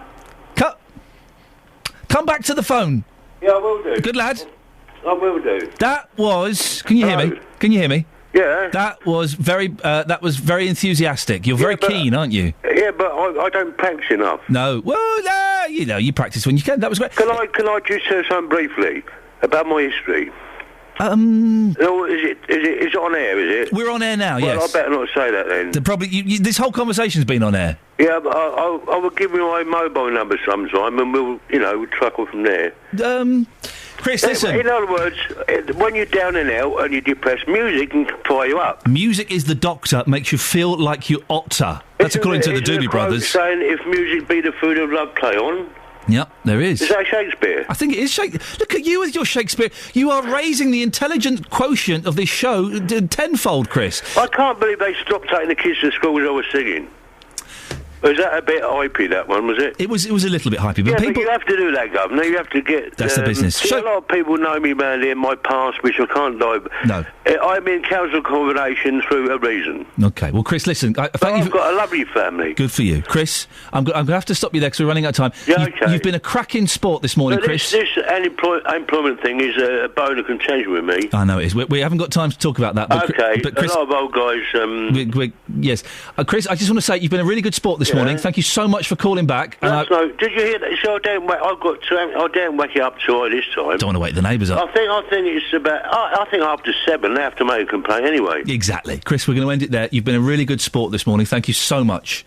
Thoroughly enjoyable. Passion. That's what music is about. You don't need technical skills to play music. It's the passion. Chris has proved that wholeheartedly. Thank you, Chris. Excellent stuff indeed. 7:45. Listen to BBC Three Counties Radio. Local and vocal. That was both of those things. Let's get the travel. Travel news for beds, cards and bugs. BBC Three Counties Radio. There's been an accident in Milton Keynes on Brickhill Street, just at the junction with Dansteed Way. On the junction, a car and a cyclist have had a coming together. All the emergency services are on the scene at the moment. It's partially blocked and a bit slow on the sensors. There's also been an accident on the A1 northbound, just at Biggleswade North at the Sainsbury's roundabout. A car and a motorbike involved. It's at the roundabout, and there are actually some delays on the southbound approach as well. The A1M southbound, that's a bit slow between 8 and 7, Stevenage and Hitchin. It's just usual slow stuff on that stretch. No incidents or accidents that I'm aware of. The London-bound M1 is slow from junction 10 to 9, the Luton Airport Spur Road to Redbourne. The M25 anti-clockwise is quite a struggle this morning. Slow in the roadworks between 27 and 25, the M11 and Enfield. Also struggling between 21 and 19, the M1 and Watford. And it's also slow from 18 round to 16, that's Chorleywood to the M40. George Thomas, BBC Three Counties Radio. George, thank you very much indeed. Still recovering from Chris's fantastic performance there. If you missed it, but it'll be on the BBC iPlayer. No doubt it'll find its way into the weekly podcast as well. It's 7:46. It's Wednesday, the 4th of September. I'm Iain Lee, and these are your headlines on BBC Three Counties Radio. A Buckinghamshire pensioner says she's losing sleep over a housing trust's plans to build on part of her garden. The government spending watchdog is warning that customs checks aren't as thorough as they should be because staff are under pressure to reduce queues at passport control. In sport, MK Dons and Wickham are through to the second round of the Johnstone's Paint Trophy. Both secured 2-0 wins last night. Coming up, Cliff Richard, 100 albums. 100 albums. Should he have stopped 99 albums ago? He's only got 5 good songs. I'll tell you what they are before the end of the show. 08459 455 555. Before that, though, let's get the weather with Kate Kinsella. Beds, Hearts and Bucks weather. BBC Three Counties Radio. Good morning. Well, there's 1 or 2 mist and fog patches still lingering, but it looks like the majority of them have started to lift now. Blue sky and sunshine really today. A very warm and sunny day, similar to that of yesterday, with the maximum temperature getting up to around maybe 25, 26 Celsius later, 79 degrees in Fahrenheit. Just a light southerly wind. That's going to fall light overnight. It'll be dry and clear, but that low wind will mean we get 1 or 2 mist and fog patches develop once more. Minimum temperature in the countryside, 14 Celsius, 57 degrees in Fahrenheit. Built up areas maybe a degree or 2 warmer. So for Thursday, it's a similar start. Mist and fog around first thing, but it will soon clear and it'll be warm and sunny again. The maximum temperature warmer than today, particularly tomorrow afternoon. We could get up to 28 Celsius, 82 degrees in Fahrenheit. Then we've got a cold front sinking south overnight Thursday into Friday, bringing with it some cooler and fresher air and some rain for the end of the week. That's your forecast.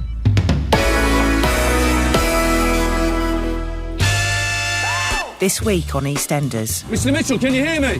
We need to get him out of here now. Phil's been in an accident. It's a car crash, like, it's really bad. A battle over business and love shows no signs of slowing down. But when they searched the house, they found tools. Things needed to cut the brakes. And in Albert Square, there's only room for one top dog. Let's do it, Max. Phil, he's hanging on for dear life from what I've heard. EastEnders. It's obvious what's going on here, isn't it? Carl, stitching me up. Tomorrow night at 7:30 on BBC One and BBC One HD. Or you could read a book, go and talk to some friends, have a nice meal, enjoy a long walk, or just go to bed. The options are there. I'm just presenting them to you. This is Iain Lee, BBC Three Counties Radio. Now, if you were listening to me last Friday, you'll remember I told you this story of a blind woman whose guide dog was refused entry to a bread shop. I believe they used to be called bakeries in the old days, in St Albans. Emma Hanford from Watford was asked to leave the bread shop bakery last week after being told customers would not like her guide dog Odine near her food. Well, we spoke to Sue Rowan, who is a friend of Emma's and works for the Hearts and Beds branch of Guide Dogs for the Blind. So it was an incredible story, and we were all a little bit shocked by it. Of course, Emma was very distressed, wasn't she, by what had happened? Yes, she was. It was very upsetting for her because she tried to explain her legal rights, and unfortunately the manageress just wasn't prepared to listen to her side of the story. And again, just to clarify, because lots of people didn't know this, if you have a guide dog, it can go anywhere. Restaurants, shops, food shops, hospitals, it can go anywhere, can't it?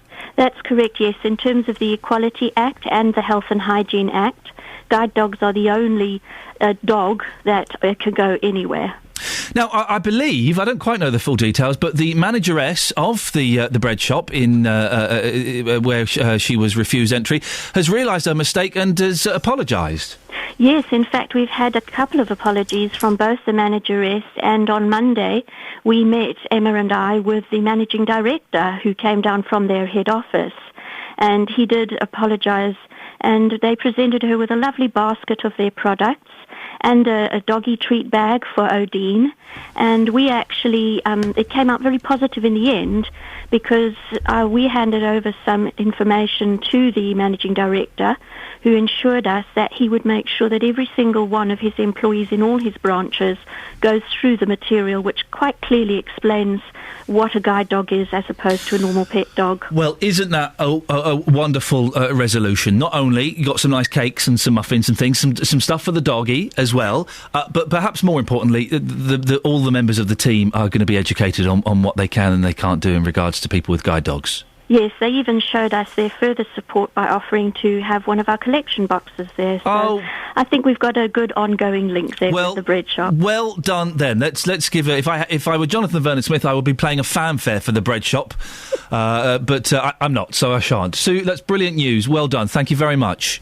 Thank you. Bye bye. There we go. I do like it when we get nice stories. We don't get them very often, but it's nice. Sue Rowan from the Hearts and Beds branch of Guide Dogs for the Blind, and well done to the bread shop there.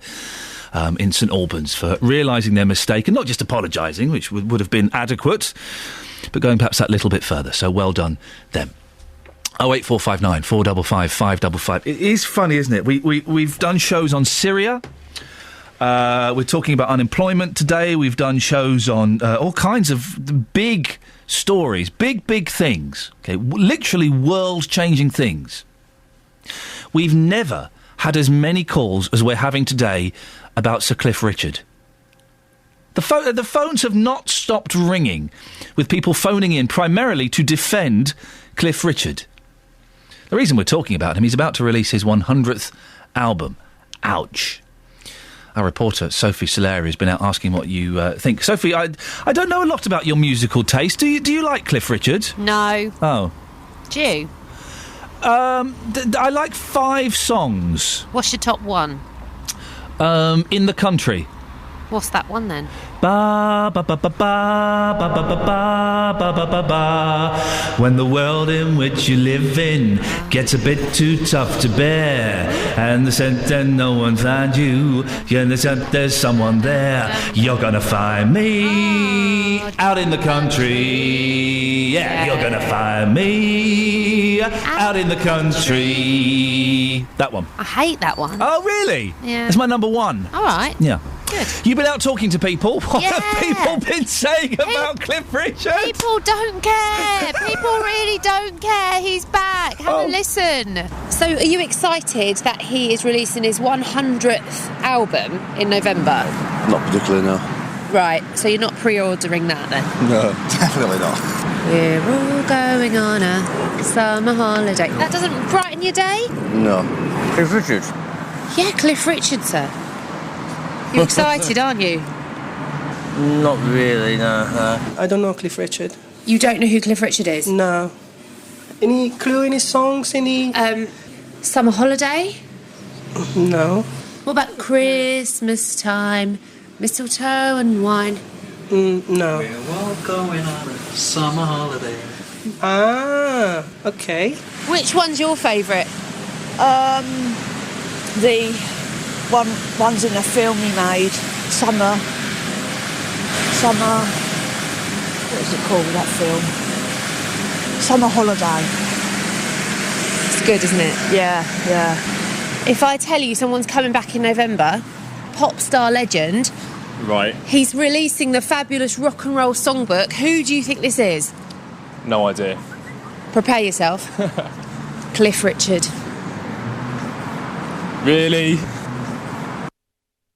Well, there you go. No, apathy. Met with abject apathy. Nobody cares out here.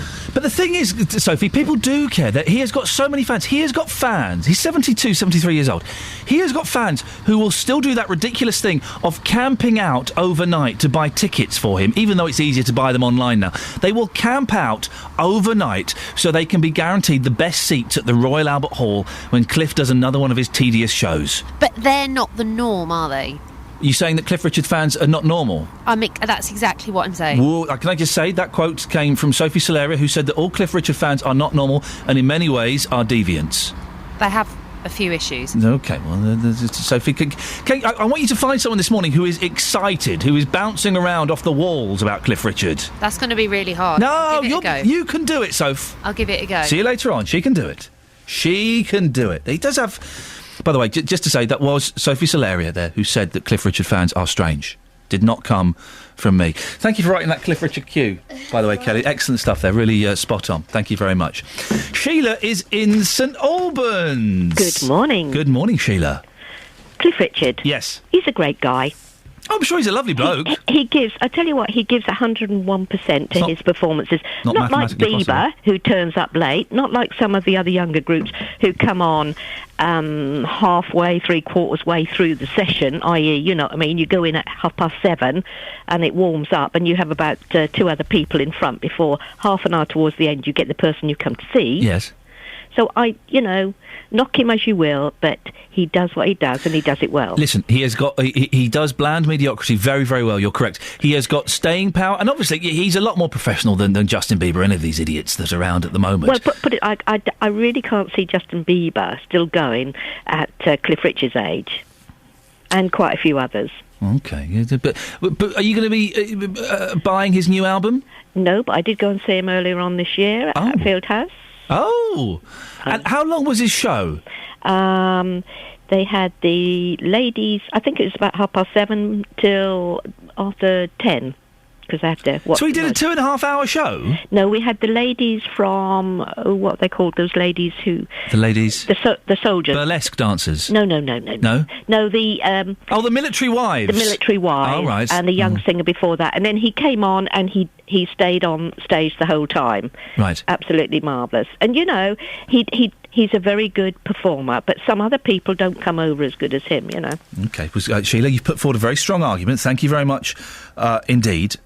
You have to respect someone who's stuck around for... He's been in show business for 83 years. 83 years. You have to respect that. Doesn't mean he's any good. He is professional. He's professional. Something I vaguely aspire to. But really, his 100th album... Are you going to be buying it? Is anybody? We had lots... Okay, here we go. We've had lots of people phoning in, defending him, saying, well, OK, come on, look, he's a good lad, leave him alone. Can we get somebody to call in who's actually going to say, yeah, well, I have already put in an advance order. I am going to be buying this Cliff Richard record. I'm going to treat myself to his 100th album. I've got all the 99 before it, and I'm going to buy this one. Can we find anybody who is actually going to go out there and buy the new Cliff Richard album? I don't think so. 08459 455 555. 7:58. You're listening to Iain Lee on BBC Three Counties Radio. It's time to get the latest travel. Travel news for beds, cards and bugs. BBC Three Counties Radio. There's been an accident in Milton Keynes on Brickhill Street, just at the junction with Danstead Way. A car and a cyclist involved. All the emergency services are attending. It's partially blocked and quite slow in the area, we can see on the sensors. The A1, both north and south, is slow at Biggleswade towards the Sainsbury's roundabout. That's because there's been an accident between a car and a motorbike. It's slow, especially northbound, but southbound's also a bit sticky. The M1 London-bound slow from junction 10 to 9 towards Redbourne. The A1M southbound slow towards 7 at Stevenage. And the M25 anti-clockwise is a struggle this morning from before 27 at the M11 to 25 at Enfield. Also anti-clockwise slow from 21 to 19 towards Watford from the M1. And from 18 to 16 from Chorleywood to the M40. George Thomas, BBC Three Counties Radio. Thank you, George. Robert Oxley from the Taxpayers Alliance says there are jobs out there, and if you don't get them, well, you should work 30 hours a week for your benefits. Do you agree with him? Local and vocal across beds, hearts and bucks. This is BBC Three Counties Radio.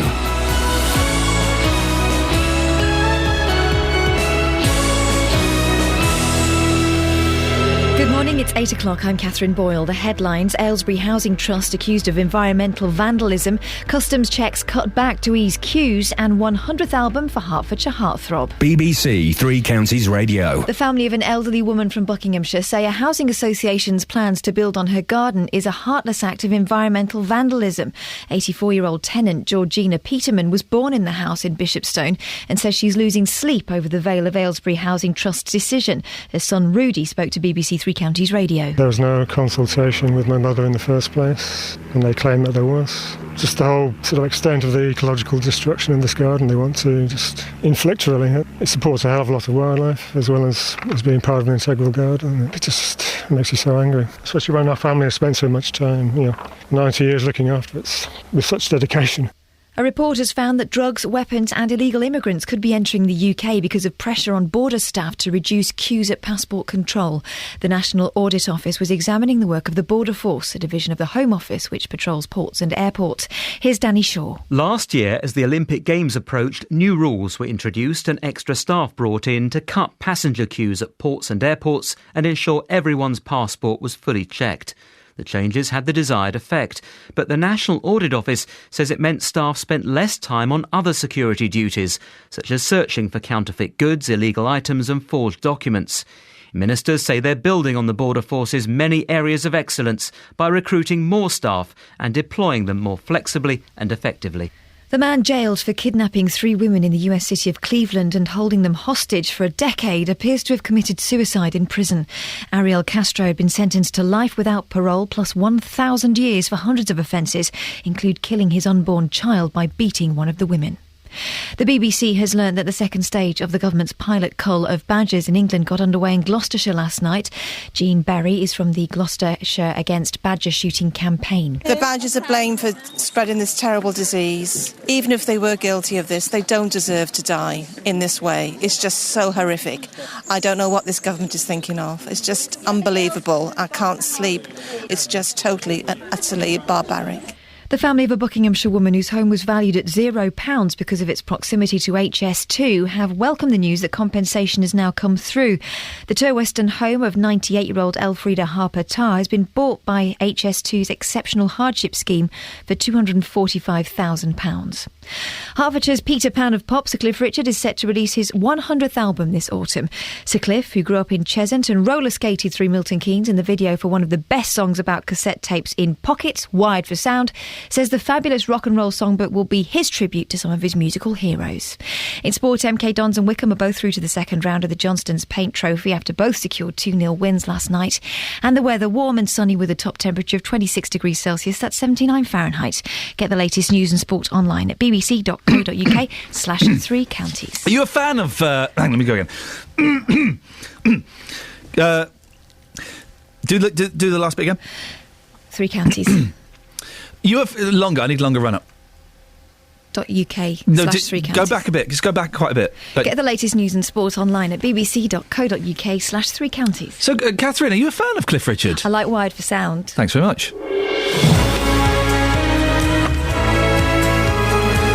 I like things to be professional, and I just don't think my first stab at that was going to be professional. I had to, you've got standards, BBC Three Counties listeners. You've got I mean, not particularly high standards. You're listening to this, but... Morning, this is Iain Lee, BBC Three Counties Radio. It's 8 minutes. It's Wednesday. It's the 4th of September. The 4th of September. Wowzers. Where is this year going? My little boy starts nursery today. Lots coming up in the last hour of the show before JVS. By the way, did you hear JVS yesterday? Oh, it was a cracking show. He's on fire, that boy. Anyway, between now and then, we're talking about badger culls. They continue across the country today. There are big noises on both sides. But is it cruel to kill badgers? The Taxpayers Alliance thinks that if you're signing on, well, you should work 30 hours a week to get your benefits. Also, as a side issue, they said there are plenty of jobs out there. What do you think? Do you agree? Should you have to work for your benefits? And serial bachelor boy Sir Cliff Richard releases his 100th album. He had a few good songs, 5 good songs in total. We'll try and tell you what they are before 9. But Cliff Richard now... rubbish, isn't he? And our reporter, Sophie Solaria, said that all of his fans are weirdos. I feel that's a little bit harsh, but what do you think? Facebook.com/BBC3CR. You can send me a text 81333, start your text 3CR. And you can give us a call, 08459 455 555. Across beds, hearts and bucks. This is BBC Three Counties Radio. Should people who are unemployed have to do community work for their benefits? It's a suggestion that's come from the Taxpayers Alliance in a report called Work for the Dole. It thinks the unemployed should have to do community work and training in return for benefits. The Taxpayers Alliance says it's the next step in getting people off welfare and into work, and that it will save billions of pounds and get hundreds of thousands of people off benefits over time. Robert Oxley from the Taxpayers Alliance told me there are now more jobs out there and people should be doing more to take them up. If you have been on benefits, if you have been on welfare looking for 3 months, 6 months, 2 years, then you're pushing someone onto this scheme so that, there's an expectation that you've got to be showing something. And given that most people, listening to this, probably getting up, they're working 35, 40, 50 hours a week, I doubt that they will think that it is unreasonable to expect somebody who should be looking for work for doing about 30 hours of something to try and improve their chances of getting work. Joanne Long joins me now. She's a member of Boycott Workfare, a campaign group set up to end forced unpaid work for people on welfare. Joanne, thanks for joining me this morning. Robert Oxley there from the Taxpayers Alliance was saying things like this scheme will help people develop the skills they need for jobs. Well, the first thing to say is that he's 3 years out of date. Many of these schemes are already in place, and because they're already in place, we've got countless studies that show they're already a failure. The DWP's own research shows that mandatory work activity has zero effect on job outcomes. People on work experience come off benefits the same rate as if they hadn't. And an international study that the DWP commissioned shows it actually harms people's chances of finding work, because instead of being able to look for work in a job market where there are so few jobs available, they're actually having to do 30 hours labour unpaid. I mean, we also need to question whether this scheme's even legal, because actually the High Court found that several of them weren't at the start of the year, and it's undermining the minimum wage. Joanna, sorry, I think I called you Joanna at the start. Joanna, Robert Oxley was saying that part of it is the attitude. If you're getting up 5 days a week to go and do some voluntary work or to go and help out in your community, you're in the right frame of mind to get a job. Do you not agree with that? Many people on Job Seekers Allowance already are volunteering, but I think the thing we need to be really aware of here is that he's talking about an influx of maybe 500,000 people into the voluntary sector, and the voluntary sector really needs to consider whether it wants volunteering to basically be abolished, because no part of the volunteering includes the concept that it's mandatory. And when he's talking about it, he's talking about community service, and we all know what community service is. It's a punishment for a crime, and this proposal is essentially a punishment for the crime of being unemployed in a jobs market that people who are out of work did not create. And we've got many places now where there's 20 people for every single job advertised. You could force people to do as much unpaid work as you want, and all that's going to do is replace the jobs that already exist. Well, that again goes against what Mr. Oxley was saying. He suggested that there are plenty of jobs out there and people just aren't looking hard enough, or their standards, they've set their sights too high and they should maybe lower their sights.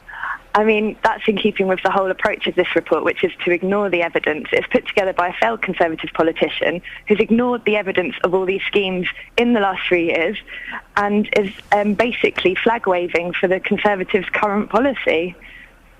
Are you concerned that some businesses might take advantage of some people by the fact that they'll be doing unpaid labour? We already know that that's the case. In one home-based store earlier this year, they took on 20 people on placements like this. People who were working there for 48 hours a week on a 0-hour contract found that overnight the hours were cut to 8 hours a week. How are people meant to survive when the hours that should be paid and the work that used to be paid is being replaced by these unpaid work schemes? Joanna, have a listen to it. I've just been sent an email from Jill. It's literally just come in, so I'm sort of reading it on the fly. The dole was originally intended to help people in times of severe hardship. The recipients were also helped with finding a suitable job. Why shouldn't recipients of handouts today do community work? The community work will also give them a range of skills that will make them more employable. There are people out there, like Jill, who do work and do pay their taxes and all those things, who think it perhaps it's a little bit unfair that people can sign on for extended periods of time. People are signing on for a bare subsistence income of £70, and that's what it is in legislation. It's enshrined as the social security. It's a safety net. It's not the equivalent of wage work, and if people are doing work, they should be paid for that. It might be an unoriginal and old-fashioned idea, but I really think it's in the interest of everyone in society, whether you're in work or out of work, to defend the right to be paid for the work we're doing, because this is eroding the jobs that are available. Christmas work was much less available last year because all these big high street chains were able to take people on for free. Joanna, I appreciate your time. Apologies for getting your name wrong at the start. Joanna Long, a member of Boycott Workfare. What do you think? Should people who are on benefits have to do community work to earn those benefits? 08459 455 555. Well, we sent our reporter, Sophie Solaria, out asking that very question. Here's what she found out. Yeah, I think they should. Yeah, I think they should do community work and give back something back while they're not working. Or even training would be good as well. I mean, I had an uncle that used to give back. He was unable to work, and he did sign language and helped children in hospitals and things, and I thought that was amazing. So, in this town alone, we've got about 400 odd people registered homeless, right? And we've got about 500 places that are vacant, nowhere, and no one's living in them. You've got all sorts of tradesmen there. I'm a painter and decorator by trade myself, right? You've got bricklayers, you've got plasterers, blah, blah, blah, you know what I mean? My suggestion was you put all them people together and do these places up, and as you do them up, they move into them. Do you see what I'm saying? So the idea that 30 hours of compulsory work or activity, you'd be happy? Yeah, definitely, yeah, definitely, I would, yeah. I want to go to work, but because I'm homeless, I haven't got an address, so therefore how can I get a job? How can I make applications for work when people have got no address to send letters to? We can't go online or nothing, can we? We can't go online. You know, I'm computer illiterate anyway. You just want to use your trade to build yourself a life? Yeah, that's right, yeah. The government are not giving us any incentive to get off the street. You know what I mean? If they was to give us some sort of incentive, we would go to work and we'd get ourselves off the street and we'd get ourselves straight. Well, that's people speaking to Sophie Solaria earlier. And what do you think? 08459 455 555 is the telephone number if you want to give us a call. It's also the Cliff Richard hotline. Linda is in Hemel, and you are a Cliff fan, is that right? Yes, for many years now. Now, when you hear people, I don't know if you heard our reporter Sophie Solaria earlier on saying you are a weirdo and you have issues. I get told that all the time, even by my family. They rib me all the time. Oh, really? Yeah. Oh, so you're used to it then? You've built up a tough skin? Yeah. What is it about Cliff that's so special? I just love his music. If you feel down, it brings you up, and you just put music on, play it, sing along to it. Easy to sing along, and it's not like some of the groups now, whereas their song might be like more or less one word repeating itself. It's just really good music. His lyrics are meaningful to you. They are. Yeah. They are. We're all going on a summer holiday. Sun and laughter for a week or two. All these different ones. Lots of fun on a summer holiday. La-da-da-da-dee-dee-doo. His 100th album's coming out, Linda. Surely he should have stopped by now, shouldn't he? No, carry on as long as he can. Really? Yeah. I find this whole thing, and listen, hats off to him, respect to him, but I find this whole thing of a 72-year-old man trying to look like a 38-year-old man, that's a little bit creepy, isn't it? Well, they all seem to do that, though, don't they? All these famous people. Shall I go through my top 5? I could do that. I'm going to go through my top 5 Cliff Richard songs with you, and I want to see if you agree, OK? OK. So at number 5, Carrie. I like Carrie. I do, yeah. Yeah, you got that one in there? Yeah. Number 4, and this is an odd one for me, being a non-religious person, Whenever God Shines a Light, him and Van Morrison. No, it's not bad. It's not one at the top. I don't. Oh, don't you like that one? No. Oh, I like that one. Whenever God shines a light on, I like that one. OK. Number 3, Bachelor Boy. Oh, that's one of the top. That is a great song, isn't it? Yeah, yeah. Bachelor Boy. I like that one. Number 1 is In the Country. I think that's a brilliant song. Oh, that is really... It's an odd choice. Not many people like that one, but I like that one. My number 2, it would... I'm kind of tempted to say Daddy's Home. Daddy's home to stay. I'm not a million miles away. That's quite a nice one, isn't it? Yeah, it is, yeah. What's your top one? Your number 1? Well, Miss You Nights. I like that one. Oh, yes. Beautiful. Beautiful. You ever met him? Actually, I have. Oh, go on, tell us. I went to Grays in Essex. They had book signing. And that was, I don't know if it's about 2 or 3 years ago. The years go quite quickly. Yeah. And you had to queue up for this book signing, and it was at 12 o'clock when he was going to be there. But my in-laws lived down that way, so I got stayed overnight. Beautiful. And they took me down there, and the actual centre hadn't even opened, but they seemed to know the security people. Then the door was open, and I walked to where it was, and I was number 1 in the queue. Oh, I can hear you getting all excited telling that story, Linda. I can hear you kind of getting all fluttery. But they go, "What did you say to him?" I said, "I don't really know, because it all happened so quick, really." Fantastic. Linda, you've been a very good sport. Thank you very much indeed. Linda is a super Cliff Richard fan. I think we've got a few more coming on as well in a bit. 08459 455 555. 8:15, BBC Three Counties Radio. Let's get the travel news. Travel news for beds, cards and bugs. BBC Three Counties Radio. Oh, we'll start with better news in Milton Keynes. That accident on Brickhill Street at the junction with Danstead Way's been cleared out of the way and traffic's moving better now. In Biggleswade, the A1 looking slow in both directions towards the Sainsbury's roundabout because of an accident between a car and a motorcycle. It's mainly slow northbound, but there are also some short southbound delays towards the roundabout.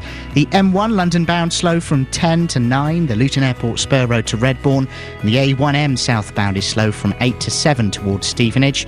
Pretty nasty morning for the M25, looking pretty grotty anti-clockwise from 27 to 25, the M11 to Enfield through the roadworks. You'll then hit some more queues between 21 and 19, the M1 to Watford, and it's also slow between 18 and 16, Chorleywood and the M40. Clockwise has got some delays now as well, from 22 to 23 towards South Mims is looking quite slow. George Thomas, BBC Three Counties Radio. George, thank you very much. Coming up to 8:17, it's Wednesday the 4th of September. I'm Iain Lee and these are your headlines on BBC Three Counties Radio. The family of an elderly woman from Buckinghamshire say a housing association's plans to build on her garden is a heartless act of environmental vandalism. The Taxpayers Alliance says only the extreme sanction of stripping people who refuse to do 30 hours activity a week of all state help will force them to seek proper jobs. Into Cliff's favourite sport, tennis, Andy Murray fought back from a set down to beat Uzbekistan's Denis Istomin 6-7, 6-1, 6-4, 6-4 and took his place in the quarter-finals of the US Open. Coming up, more on badgers. The second stage of the government's pilot badger cull in England got underway in Gloucestershire last night. We'll find out about that and about JVS's attitude towards badgers. Yes or no, you a fan of them? I don't know. We'll discuss that and more after this. BBC Three Counties Radio.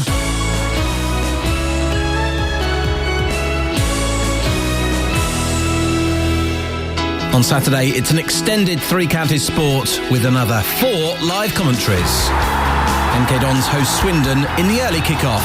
Then there's full coverage of Tranmere versus Stevenage. Stevenage a goal ahead.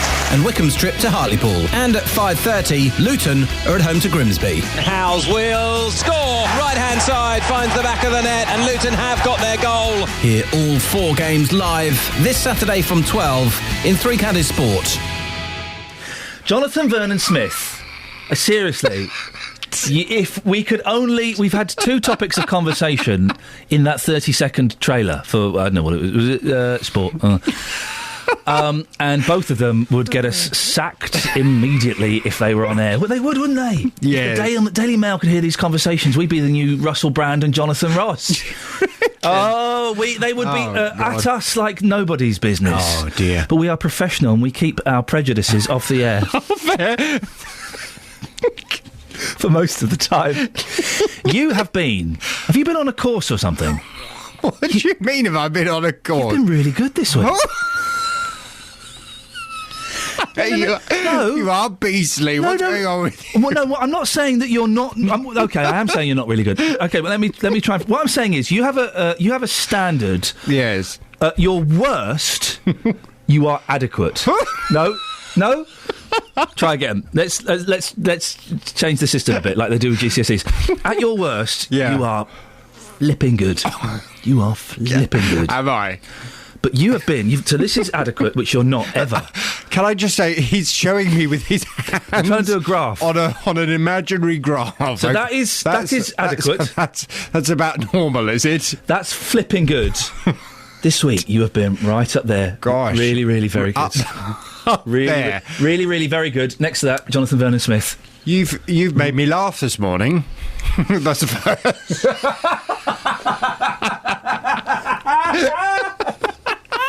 No, it's a very funny show today, isn't it? Hasn't it been funny? I've been laughing away. Look at us. The tears were rolling down my ankles. Look at us doing what I believe the Americans call blowing smoke up each other's bottoms. Is that what it is? That's what the Americans call blowing smoke. I'm blowing smoke up your bottom. Why would you want to do that? What a pleasant image. Let me just do this. Hang on. Call 08459 455 555. BBC Three Counties Radio. And focus. What's on your show today? On the big phone in this morning at 9, we're continuing with this story you've been running with this morning. Should unemployed people have to work for their benefits? The Taxpayers Alliance has told the government unemployed people should work for the dole. They've suggested a programme of compulsory participation in community work and training in return for benefits. The Alliance says this would save billions of pounds and it would get hundreds of thousands of people off state support. However, the Church Action on Poverty Group says this new suggestion is unhelpful, as most benefits claimants are already looking for work. What's been the general consensus this morning on your show, Iain? It's been mixed, to be honest. It's been very mixed. We've had both sides of the argument, both sides feeling very passionately about it. Well, from 9 this morning, we're going to continue this discussion. I'll be asking, should unemployed people have to work for their benefits? Have your say on 08459 455 555. Cliff Richard. Yes? Are you a fan? I love Cliff. Really? We're all going on a summer holiday. You're doing the teeth as well, like Darren Day. He's got teeth. He has got teeth, yes. About 10 years ago. It's not in his music, yes. At the radio station, we were sent a Cliff Richard calendar. All right, yeah. It was like a fan club calendar. Oh, and fans like to know what the month is and like to be told by Cliff, of course. And in some of the months, he was topless. He had his top off. I know what topless means. That calendar hung on our wall for longer than just a year, let's put it like that. Email 3cr@bbc.co.uk. BBC Three Counties Radio. Oh dear, oh dear, oh dear, oh dear. I'm enjoying myself far too much. I'm going to have to give some of my money back today, I think. I'm going to have to... No, not to the production team, to the licence payer. You pay my wages, dear listener. I shall pop round and pop a penny through everyone's letterbox to say thank you for today. How about that? Cliff Richard, Ken's in Milton Keynes. Morning, Ken. Good morning. He's rubbish, isn't he? No, of course he's not rubbish. He's great. It's proved he's great, and he's one of the only singers that's been going all these years. I've been a fan of him since 1958. His records are always good, all good records. All good records? They're all good. All his songs are good. On his first LP that he made when he was 18, he sang some lovely ballads on that. probably people don't hear them now, but they're very good ballads. You want to listen to them sometime. You're telling me they are all good songs? Well, I think they're all pretty good, yes. I think they are, myself, yes. I've got some...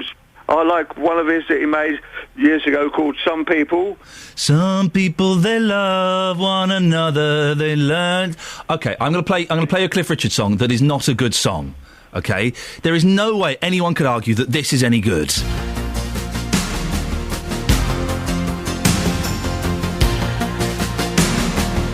You recognise this one, Ken? Here he comes. Ladies and gentlemen, he's 87 years old. Please welcome Sir Cliff Richard. Not 87 years old. Hello, it's not 87 years old. Is it? So is he not 87? Where's the... 87, it's about 73. 73, so I've got the wrong fact sheet here. But let me tell you, I went to see him when I was 70. I'm an old man now. And I went to see him when I was 70 in Barbados, went to his big house, and he said, "What are you doing here, Ken?" He said, "Well, I'm celebrating my 70th birthday." Oh, he said, "I'm 70 next year."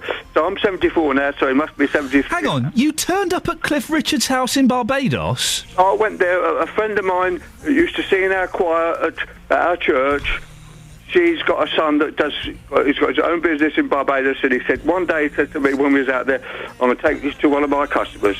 What? Went to see him in his big house. He wasn't there at the time, but he came in later on, and he was a bit shocked to see me, I suppose, but... So, hang on a minute, you turned up at Cliff Richard's house in Barbados? I did, yes. Did he let you in?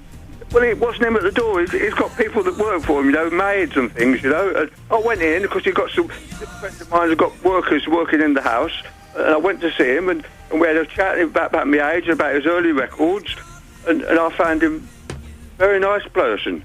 Did you really go into Cliff Richard's house in Barbados and talk to him? Oh, that's what I'm saying to you. I told you, didn't I? That's what I said. I met him in Barbados in 4 years ago, 1970. And we were chatting... No, hang on, 4 years ago was 2009. Yeah, but I mean... No, well, yeah, I was 70, I said. It right. took 4 years. I'm 74 now. OK. Happy birthday.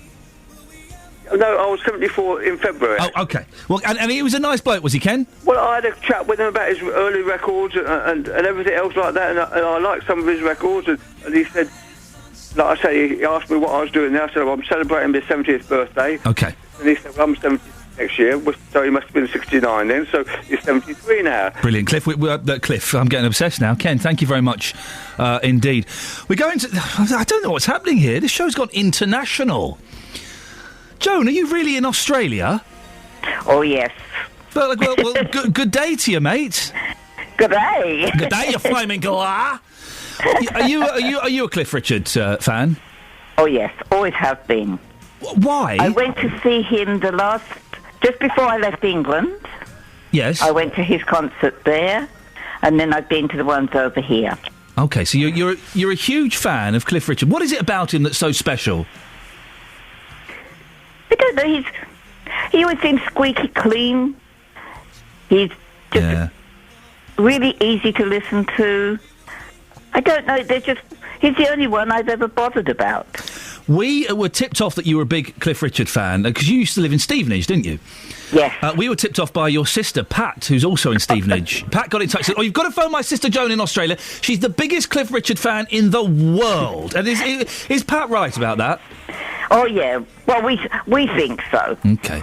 Because the last time we went, we went back to the by the stage door, and we're standing there. Groupies. Now, we were, like, I'm 75 now, so, you're sort of the oldest around. The oldest swingers in town, Joan. Yeah, hey, why haven't you spoken to Pat since Christmas? Have you had an argument, you two? No, I phoned a couple of times, but they're out. Oh, and she's so then I just leave messages. And Pat's not phoned you back? Eh? Pat's not bothered to phone you back? Oh, yes, she does every now and again. Pat, why haven't you phoned your sister back in Australia? Well, first of all, I'll say good morning, all. Joan is my sister-in-law. Oh, that's right. That's why you've not called her. My husband, Brian, is Joan's brother. That's it. The last time we heard Joan, after Brian's birthday in June, we came in and there was a message of Joan singing down the phone. That's happy birthday. And I'm definitely not the best singer. No, not really. Anyhow, Cliff Richard is not my number one love of music. No. But, I know Joan is. Oh, yes. No, I've always followed him. How are you? It's cold over there at the moment, isn't it? No, it's beautiful. Oh. It's 26 today, and we're only on the third day of spring. I see. It's going to be 29 in Stevenage, which is quite a good number for early September. Yeah, but you're going into winter. We're going into summer. That's true. Anyway, don't forget my birthday card for the 14th of September. I know. I've already got it arranged. I think we better go. We're costing the BBC a fortune. All right. Thank you very much. I don't know. And hi happened. to everybody. Where's the presenter gone? We're taking over his programme. I think he's been really winding people up this morning about Cliff Richard. Because what's the deal on that? What is he? Is this his? Well, he's going to release an LP or his 100th LP or something like that. Oh, right. And, so I'm going to start collecting them. They should be worth a fortune. I've got quite a few. Oh, keep hold of them. That's it. Anyway, love to you all. You same here. Righto, Joan. Right, thank you. Righto. Bye. Goodbye. Are you there, Ian? Travel news for beds, cards and bugs. BBC Three Counties Radio. There's been an accident on the A1 at Biggleswade, just at the Sainsbury's roundabout. A car and a motorcycle involved. It's particularly slow northbound towards the roundabout. Southbound also has some delays. The M1, that's looking a little bit slow between 14 and 13, Milton Keynes and Bedford. Also got some delays on the M25 anti-clockwise from 27 to 25, the M11 to Enfield in the roadworks area. It's also slow from 21 to 19, the M1 to Watford, and from 18 to 16 you'll find some delays as well. Also the A40 heading into town, that's slow from the M40 at the Denham roundabout towards Gypsy Corner. And we've got some delays as well on the A1M. That's looking a bit slow southbound from 8 to 7 towards Stevenage. George Thomas, BBC Three Counties Radio. George, thank you very much. I am thoroughly... Wasn't that lovely? I thought I would back off and let two people who are related by marriage, who've not 10,000 miles away, not spoken to each other for ages, I thought I would just let them have a lovely little chat. It was like eavesdropping, wasn't it? Wasn't it? There's a show idea in there somewhere. 8:30, BBC Three Counties Radio. News and sport now with Catherine Boyle. Across beds, hearts and bugs. This is BBC Three Counties Radio.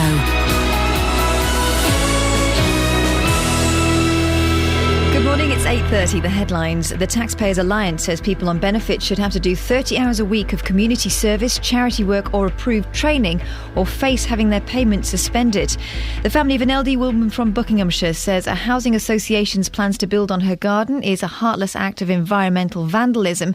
And the BBC has learnt that the second stage of the government's pilot colour badges in England got underway in Gloucestershire last night.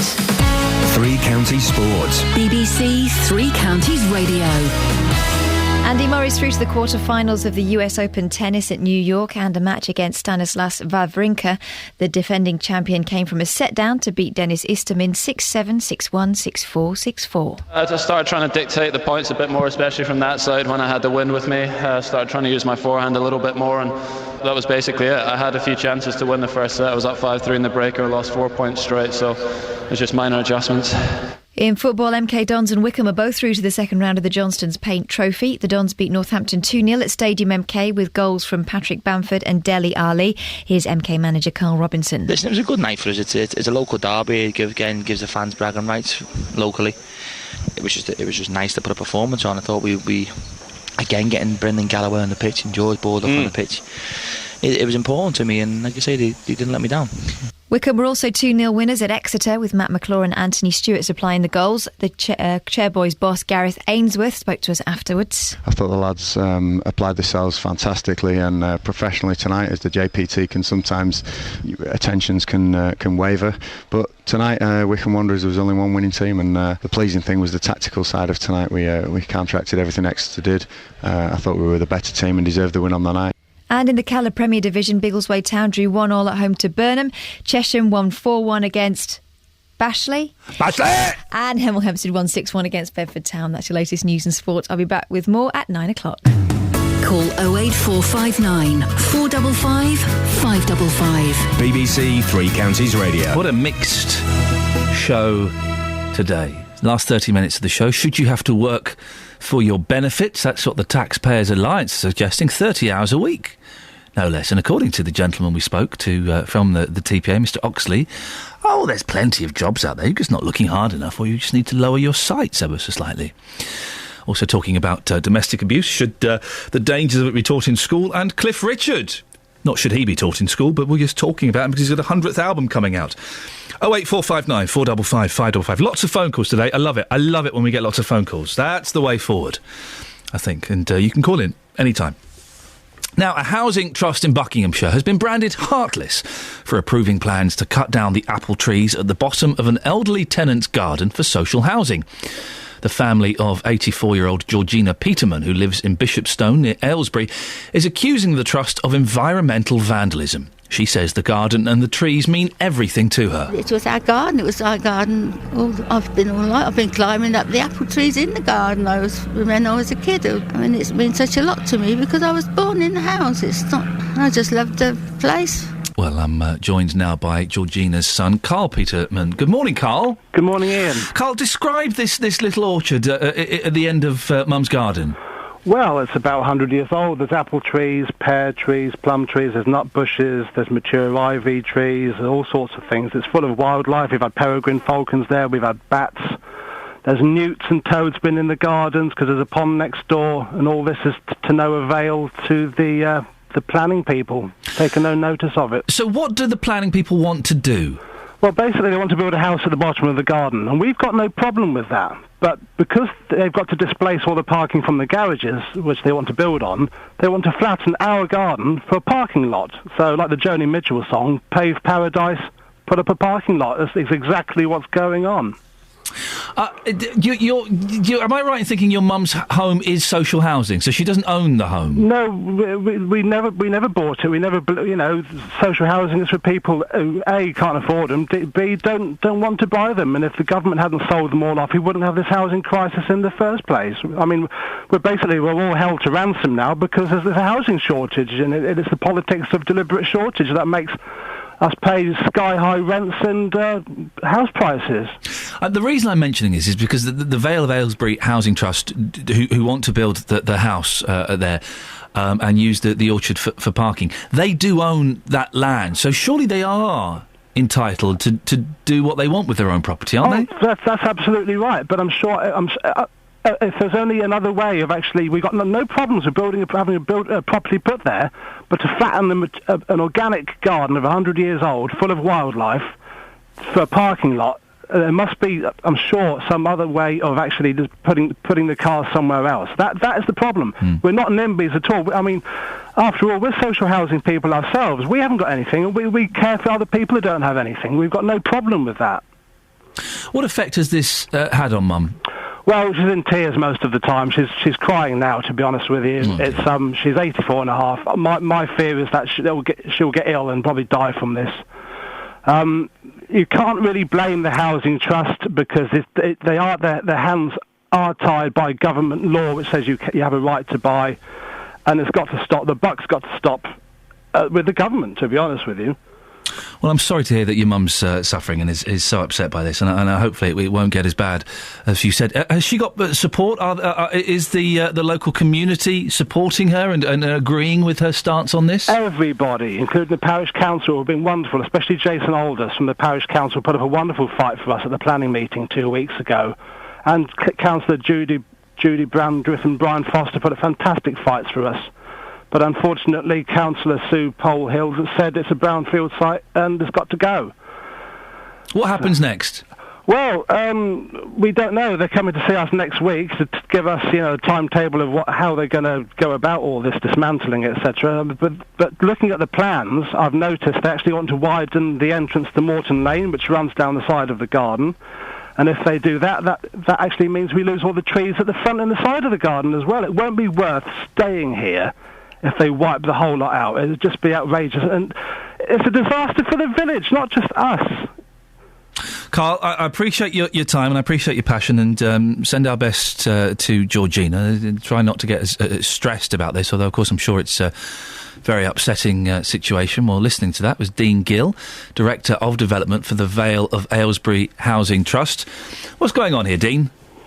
Good morning, Ian. Well, I suppose, firstly, look, we do understand this is a difficult time for Mrs. Peterson and likewise for her son. Peterman and likewise for her son. And what we're working with Mrs. Peterman and looking to support her throughout. I mean, ultimately, there's a garage block of about 4 garages, and we're looking to build a 3-bedroom property on there and take a small proportion of land. 100-year-old orchards, though, aren't these the kind of things we should be preserving, Dean? It's difficult, isn't it? I mean, Mr. Peterman made a really good point about right to buy legislation, and over the last sort of 10, 15 years, we've seen the number of social housing, the number of affordable homes reduced dramatically. There's just under 3,500 people on the waiting list for homes in and around the Vale, and part of what we're trying to do is provide additional properties for those people that are clearly in need. So it is a difficult one to balance, and we're seeing stock numbers diminish all the time. The reason the orchard is being chopped down is for parking. Is there no other solution at all?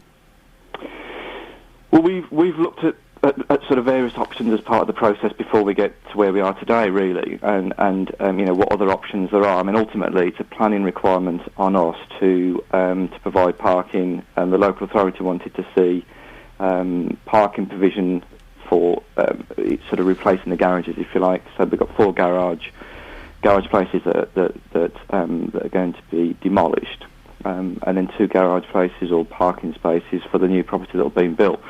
So the other issue we need to be aware of, obviously, is we don't want to increase parking unnecessarily on the roadways. It's 2 cars. There's going to be 2 cars, isn't it? 2 cars for the new property, and then there's 4 additional parking spaces as part of the land that's been... Why wasn't Mrs. Peterman told about... there was a big gap, wasn't there, between the plans being drawn up last August and the Peterman family hearing about the project in February. Why was there such a big gap? Well, we met with Ms. Peterman in February. That was 3 months before we submitted the planning application in May of this year. And obviously it's just recently gone through the planning process. But 6 months after the plans have been drawn up? Well, before we spoke to Mrs. Peterman in February, obviously we need to sort of viability assessments and feasibility, and is it an opportunity that's worth progressing or not? Is it really something that can be developed? So clearly we need to have some thoughts. We don't just want to go along to Mrs. Peterson with Peterman with no idea, and then we met with her in February. You I guess what's a little bit embarrassing about this for you chaps is you showcased, didn't you, Mrs. Peterman as a model tenant a couple of years ago. You kind of said this is what we want from our tenants, and now you're sort of ripping up her fruit trees and digging up part of her garden. It's a bit embarrassing, isn't it? Well, Mrs. Peterman, in terms of the length of tenancy, yeah, I mean, she's been with us a long time, and clearly that's why we're working closely with her, and as I said earlier, we've got a meeting with her pre-arranged for next week. What are you hoping to get out of this meeting? Well, we clearly want to work with her. We do understand it's difficult. It's not. She's in tears, and she's in tears right now, and her son Carl is worried that this might make her ill and kill her. As I say, we do understand that it's difficult for her, and we do want to work with her and try and remove any or limit the amount of disruption that this may cause. Is there any chance for that orchard, or are they going? The what? Sorry. The trees are they going? Is there any room for manoeuvre, or are they definitely going? Well, I think there's an apple tree and a pear tree at the lower end of the land that we will end up building the house and the car park spaces on, and that's part of the discussion next week. So are they definitely going, or is there any room for manoeuvre? The trees that are there now will have to be removed because that's where the development is going. But Dean, we have to end it there. I appreciate your time. Thank you very much. Dean Gill, Director of Development for the Vale of Aylesbury Housing Trust. Call 08459 455 555. BBC Three Counties Radio.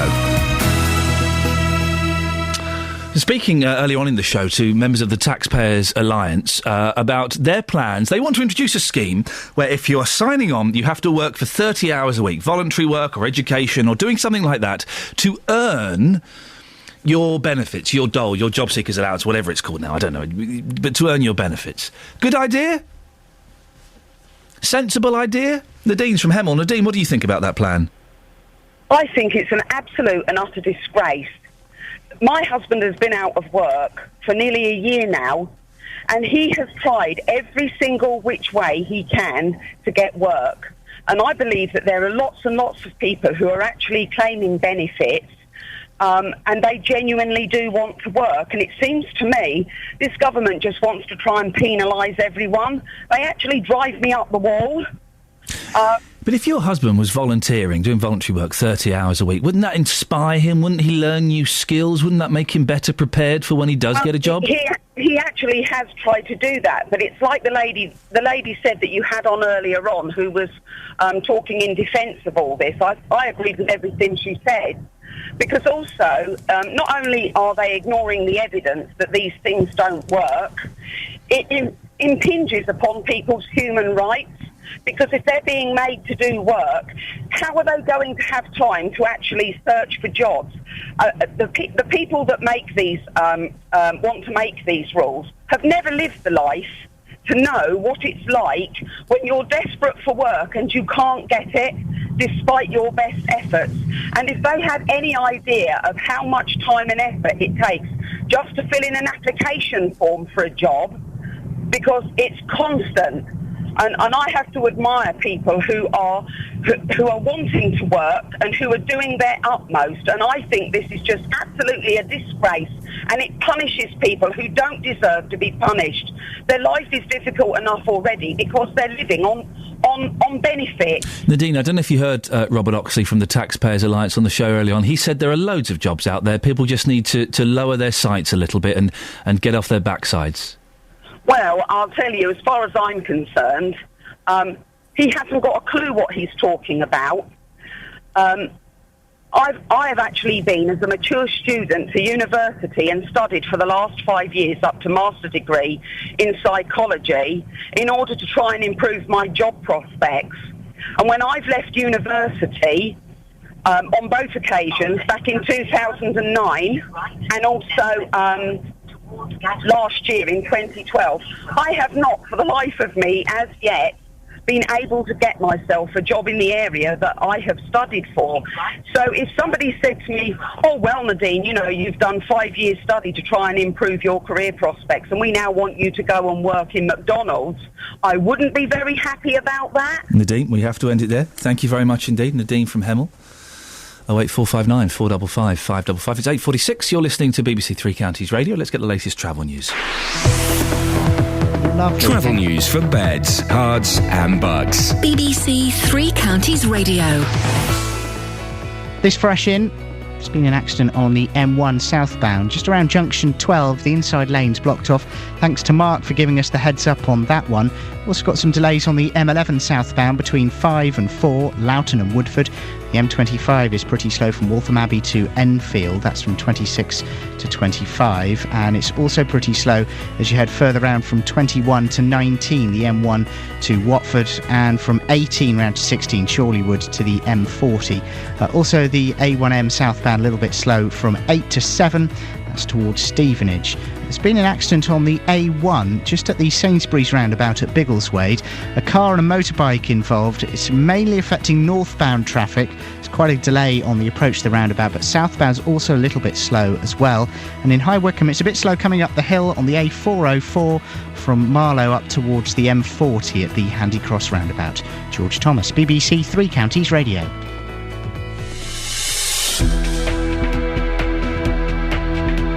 Thank you, George. It's 8:47. It is Wednesday, the 4th of September. I'm Iain Lee, and these are your headlines on BBC Three Counties Radio. The family of an elderly woman from Buckinghamshire say a housing association's plans to build on her garden is a heartless act of environmental vandalism. The Taxpayers Alliance says people on benefits should have to do 30 hours a week of community service, charity work or approved training, or face having their payments suspended.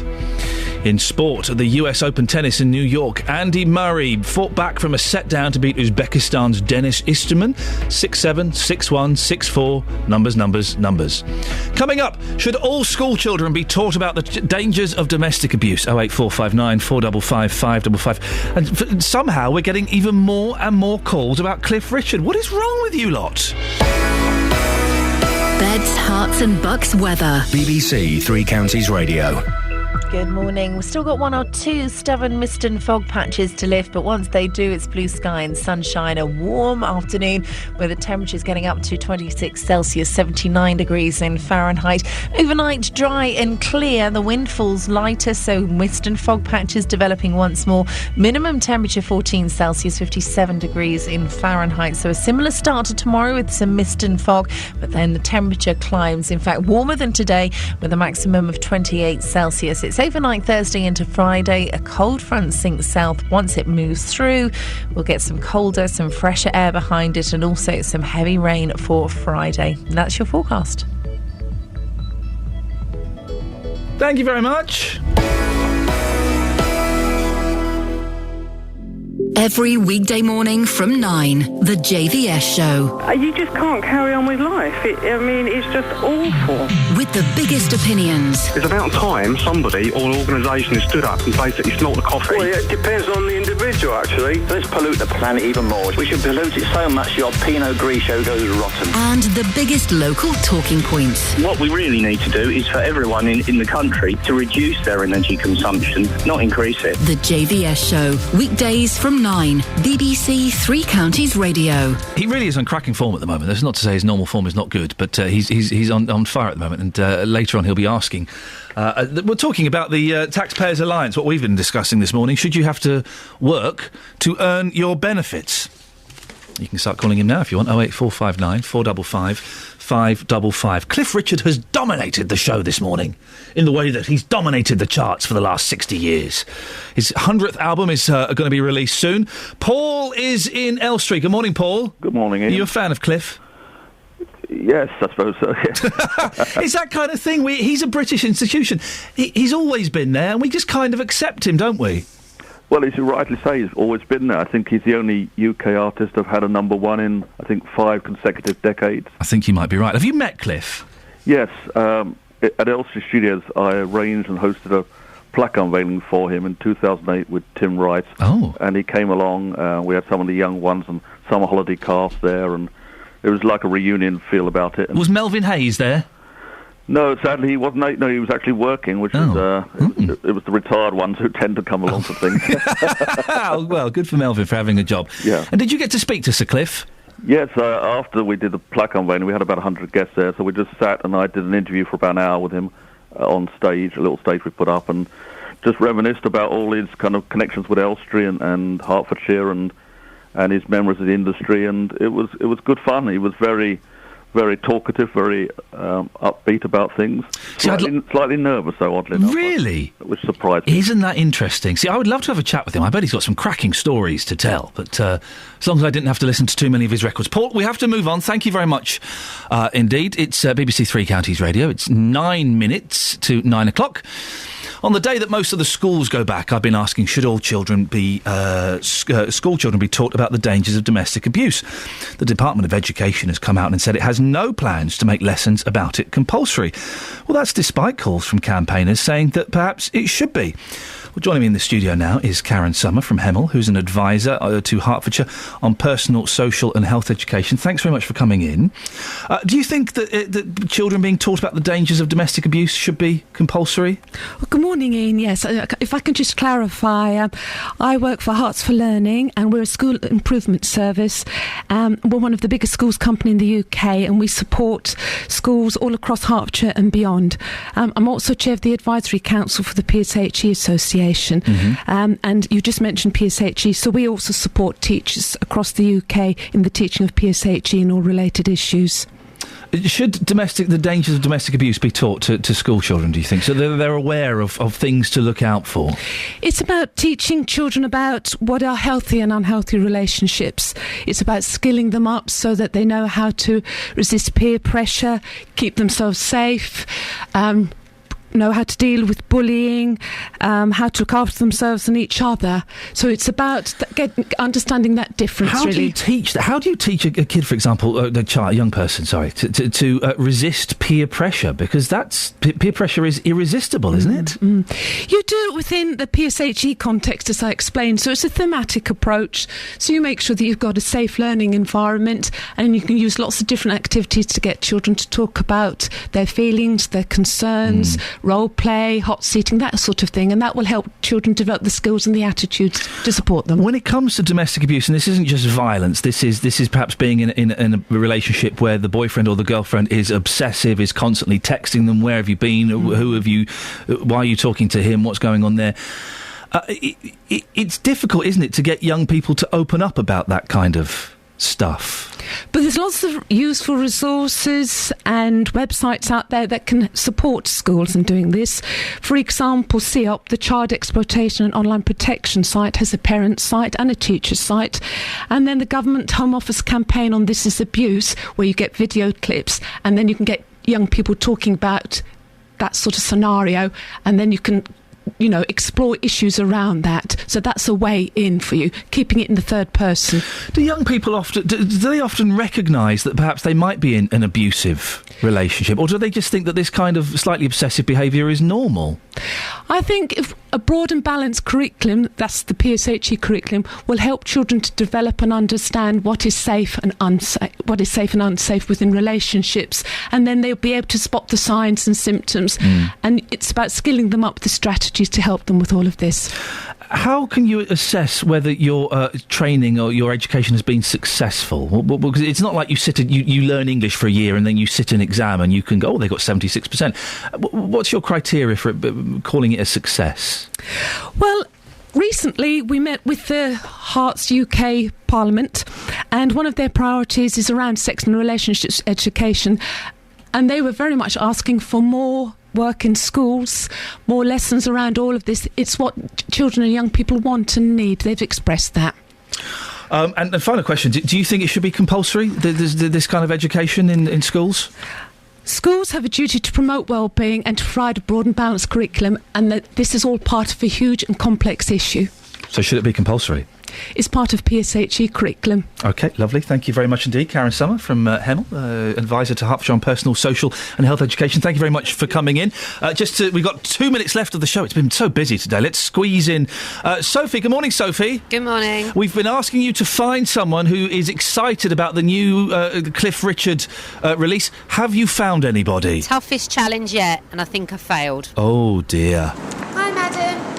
I'm from Three Counties Radio. I'm looking for a Cliff Richard fan. Guys, I'm looking for a Cliff Richard fan. Are you a Cliff Richard fan? No, definitely not. Only vaguely. A vague Cliff Richard fan. Can I please tell you the news that he is releasing his new album in November? How do you feel? Really? You're not a super fan? No. Search continued. Lady, sorry to disturb you. Are you Cliff Richard fans? No. No. People are laughing in my face. My colleague used to be, but she's not around now, so... Oh, you're thinking about it? Was maybe, yeah, in the past, probably, yeah. Yeah, brilliant. So tell me some of the songs you like. That's really old ones. I can't remember the names, actually, to be fair.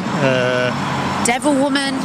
No. The ones he sang at the Wimbledon time when it was raining. What was Summer Holiday? Yeah, I remember that one. Yeah, that was good. What about It's So Funny? It's So Funny. Yeah, that one. Yeah. And Bachelor Boy? I think I remember that one. Yeah. So you'll be buying the album then? Yeah, definitely. Yeah. I think you're about as much of a super fan that I'm going to get today. I'll give you that one, Soph. Cheers, man. I'll give you that one. Thanks. Fair play. I mean, whether his arm was being twisted or he's being sarcastic, it doesn't matter. No, I thought that. He said that he was a fan. He didn't know any songs. Well, no, that's There's still time. There's still time to learn. Small problem. I've had a tweet from Scott who says, "I really enjoyed Sophie singing earlier on. Could you get her to sing a bit more?" So, yeah, all right. Over to you. What shall I sing? Whatever you fancy. A bit of Cliff, obviously. Okay. Girl, you were a bachelor boy. Hang on, I'll stop you there. Yeah. Girl, you are a bachelor boy. This is where the confusion comes from, I think. Yeah, you can't. That doesn't make sense. I don't know the words. Well, it won't be girl, you are a bachelor boy. And I'm the games you play. For goodness sake. She's just saying words then. She's saying words. Son, you'll be a bachelor boy until your dying day. Okay. Thanks. Shall I carry on? No.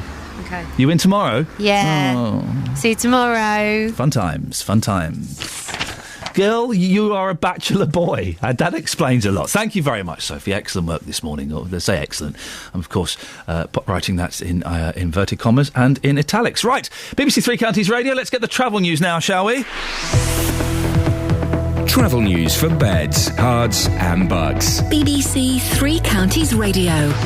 This accident in Biggleswade still causing some problems. It's on the A1, just at the Sainsbury's roundabout at Biggleswade North. Between car and a motorbike. On the roundabout itself, it's causing more delays northbound than south, but it is a bit slow in both directions, we can see on the sensors and the cameras. M25 has been a bit problematic this morning, anti-clockwise 26 to 24, Waltham Abbey to Potters Bar, very stop-start in the roadworks. The delays continue round from 24 to 25 as well towards Enfield. Seems to be easing up towards the M40, moving a bit better from 19 to 16 now round to the M40.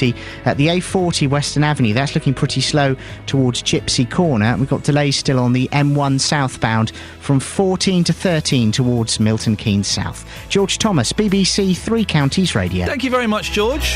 Well, thank you to everyone who called in. Lots of calls. I like lots of calls. More of those, please. JVS is up next. From me until tomorrow at 6. Ta-ta. Local and vocal across beds, hearts and bucks. This is BBC Three Counties Radio. What a fabulous show. Thank you, Iain. Good morning. Welcome to the JVS show. I'm Jonathan Vernon-Smith. It's Wednesday, and on today's big phone-in, should unemployed people have to work for their benefits? The tax